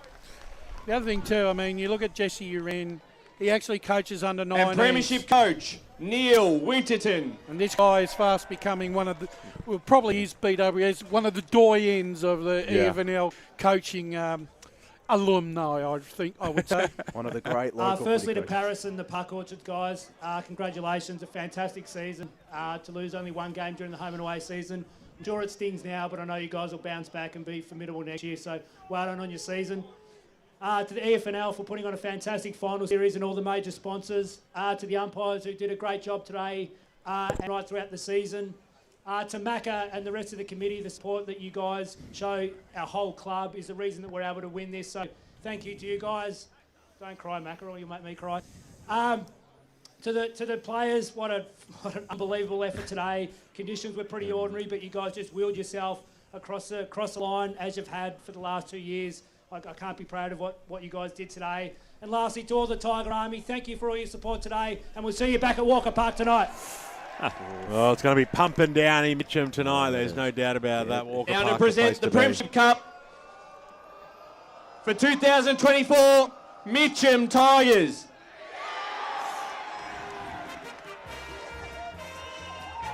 Great scenes there. A familiar scene twice in a row now. And I love the heads. the bobble. Could we actually, to be honest with you, gentlemen, could we actually envisage Mitcham winning a Premier Division Grand Final in maybe 2 or 3 years? Possibly, I think so. Yeah, they need to attract some, maybe just a little bit more quality, a little bit more of a cherry on the top. But I mean, with players like I could see that happening. Yeah, I certainly can. A coach like Neil Winterton. They're one of the teams where I think that you'd actually give them a shot from a 4th or 5th spot finish on the ladder. You wouldn't want to ride them off from 4th or 5th spot either. I mean, I think it was 2019 where they came from 3rd or 4th. They had to go the long way to win that premiership, so they certainly have experience doing it. And again, that finals experience, 10 wins from 13 finals since 2019 is remarkable. BWS. Unbelievable. A 40-point win today to the Mitcham Tigers. They surge into Premier Division football next year. We're going to have a break here on 98.1 Radio Eastern, YouTube and Facebook. When we come back, we'll have the Boundary Riders back in the van and we'll wrap up what has been a sensational season in Division 1 football in the EFNL. Stay with us. As Sarah opened her best friend Jackie's wedding invitation, she was overcome with a wave of emotion. While her 2 young boys wrestled on the floor, tears of happiness rolled down her cheeks as she saw the words she'd been longing to see. Please note, this thing will be a child-free event. Well, Sarah, looks like we're off to Eastland for a new frock and some heels. And let's book in that babysitter. For all of life's little moments, there's Eastland. Eastland. Live real. Sprained your ankle, bursting through the banner? Broke a finger, high-fiving the ruckman? Or did you run into the goal post again? For bumps, breaks or bleeds, be seen sooner, close to home at Knox Private 24/7 Emergency Department. The preferred provider of emergency care to the Eastern Football Netball League, you'll generally experience shorter wait times. You don't need private health, but there is an out-of-pocket fee. Be seen sooner, close to home at Knox Private 24/7 Emergency Department, 262 Mountain Highway, Wanturna. Do you feel good about your bank? Because there is a bank you can feel good about. They share their profits to fund big community projects, small community clubs, and vital emergency services. They've given $250 million to help Australian communities thrive. They have all the products and tech you expect from a big bank, with service you don't. It's Bendigo Bank. Feel good about who you bank with. Try Bendigo. Search bendigobank.com.au or search Bendigo Bank near me. Tobin Brothers Funerals wear their heart on their sleeve. Their clear and easy-to-use website and Memory Maker app make it easy for families to make an informed decision. Here's James McLeod, Managing Director of Tobin Brothers Funerals. We pride ourselves on being the most transparent funeral company. All pricing on goods and services are available on our website. It's all there for you to see and make very informed decisions when planning a loved one's funeral. Visit tobinbrothers.com.au. Tobin Brothers Funerals, celebrating lives. At Yarra Valley Water, we know reducing your shower time, or show time, to 4 minutes can save you an average of $200 a year on water and energy bills. Shower shorter. Save water. Authorised by the Victorian Government, 1 Treasury Place, Melbourne. Sprained your ankle bursting through the banner? For bumps, breaks or bleeds, be seen sooner, close to home, at Knox Private 24/7 Emergency Department. You'll generally experience shorter wait times. Knox Private 24/7 Emergency, 262 Mountain Highway, Wanturna.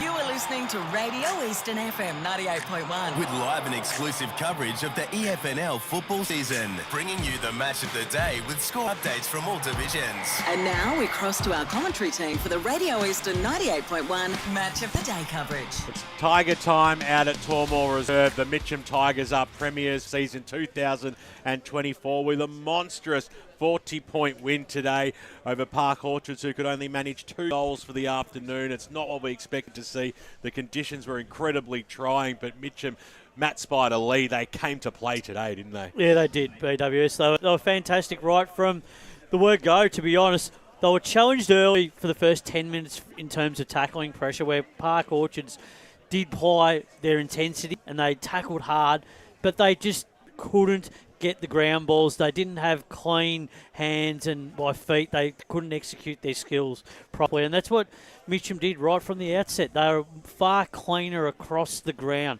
They were able to adjust and adapt to the conditions that were presented to them across the day. They tackled fiercely. They ran in numbers. They were first at the ball. They used their hands well. They changed up the angles. They made sure that they weren't too predictable, but they just played to their process. Like Neil Winterton said prior to the game, they just had to use their method, and do things right to the letter, like they had been doing across the final series and throughout the second part of the year. And that's why they got the end result. That's why they're standing on the dais with the cup in hand, because they were prepared to work harder for longer periods in the game. And look, that was a really disappointing performance for Park Orchards.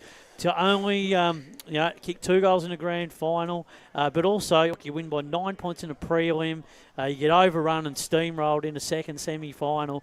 It's a really disappointing way to finish your footy season, the way that they have. Another dominant season as well. Exactly, 17 wins, 1 loss.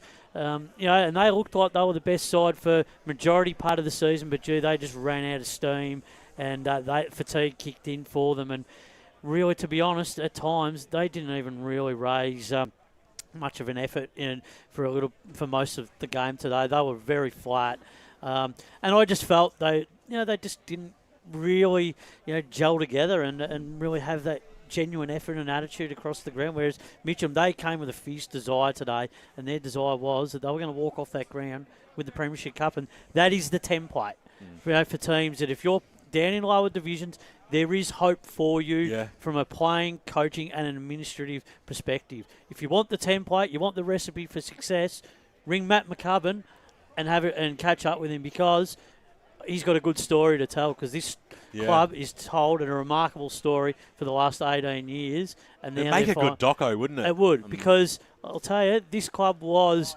really at the crossroads a long time ago.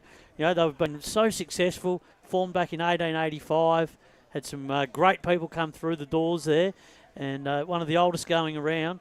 And they hit hard times, and they'll admit, they'll put their hand up and said it a little bit was their own undoing, administrative coaching, and and a little bit of demographics comes into it. But they've worked hard. They took their medicine, and now they're reached the older reward, and that's getting a ticket back to Premier. Yeah, fantastic stuff. Paul Yaconi on the Stats Centre today. Do you want to reel off some of those final stats for us, mate? Yeah, so the clearances were, in the end, 26 apiece. The inside 50 marks were 3-2 in favour of Mitcham. The intercept marks were 10-6 in favour of Park Orchards. The tackles were 56-51 in favour of Mitcham. The inside 50s were 39-35 in favour of Park Orchards. And the free kicks 25-16 in favour of Mitcham. But some of those inside 50s, BWS, were shallow entries. Yeah, let's be totally truthful. Sometimes the stats, they don't tell the exact part of the story, and even with the tackling too. I mean, there was a lot of those tackles. There was a lot of turnstile tackles in some of those from Park Orchards, particularly after half time when the real heat of the game was well and truly done. But you just got to hand it to the stats all across the whole version of the day. In terms of possessions, contested ball, all that just tells the dominance of Mitcham's day. We asked for a rainbow. It's finally arrived, and there's a rainbow going over the top of East Ringwood today as well. Wayne Brasher after a great victory out at Bayswater Oval. Yeah, look, and East Ringwood, they've booked their place in the Premier Division Grand Final, the final dance next Saturday, with a 6-goal victory over Roval, 8-12-60. To Roval 3-6-24, and Matt, we were speaking about this game on the way up. After you got out of my driveway. Yeah, after it took me 10 minutes to get out of there. We were talking about that East Ringwood really, if they got on top early, it was going to be a bit of a hard slog for Roval in those conditions, and we felt that that Roval being a much better dry weather ground side may have struggled a little bit, and it's proven that way, hasn't it? Yeah, it has, and the scoreboard reflects that. And Roval, we talked about it yesterday in terms of the wet weather probably wasn't going to suit the way that they play. But East Ringwood, the way that they just grind wins out, I think them having to go the long way has really prepared them well for next week. That inside work that they like to do, and then the ability to get those those entries in. So it looks like again today that has come to the fore when they've really needed to. But Roval, disappointing way to go out. They were always a little bit vulnerable, but they just didn't have the continuity throughout the course of the year, and it's reflected on the end result. Exited at the preliminary final stage. I think you're right there. I think that this extra game for them is probably the perfect pipe opener for them going into the grand final. They're going to be a little bit they'll be battled hardened. They've beaten all the sides in the top 5. And now they've got another crack at Baldwin, and only went down by 3 points, so there was nothing in it the last time round. They're going to go in there thinking they're an undeniable chance of picking up the premiership next weekend. Yeah, I think so. And I think it's just the way that they play too. They can really force the issue in so many areas, which we'll analyse throughout the course of the week in a lot more detail, but it's going to be a really interesting clash. It's going to be one of those ones that I'm sure we're going to be really treated to some high quality football across the afternoon. And I think we can all agree that the two best sides are playing in the Premier Grand Final. Oh yes. I think we've got the two best sides playing, and there's no question about that. 10 weeks dominance early in the season by Baldwin, the rest from East Ringwood who got the minor premiership. But these two teams have been a little bit ahead of the rest of the pack, I think. I think also too, BWS, like we said earlier, in all the divisions, first and second have made it to the grand final, and hence it's proven again, Spider, that you've got to be in the top 2 to be a chance of making it. Yeah, and that's the thing. You get the double chance. You know, if it all goes wrong in one of the finals, that you get the opportunity to go again. And it's so clear. I mean, you only have to look at what happens in the AFL. I mean, and see what happened last night to Port Adelaide. I mean, you lose that first final. Yeah, sure, you put in a shocker, but you can come back from it and go the long way if you're prepared to work and respond and respond accordingly. And East Ringwood have done that today.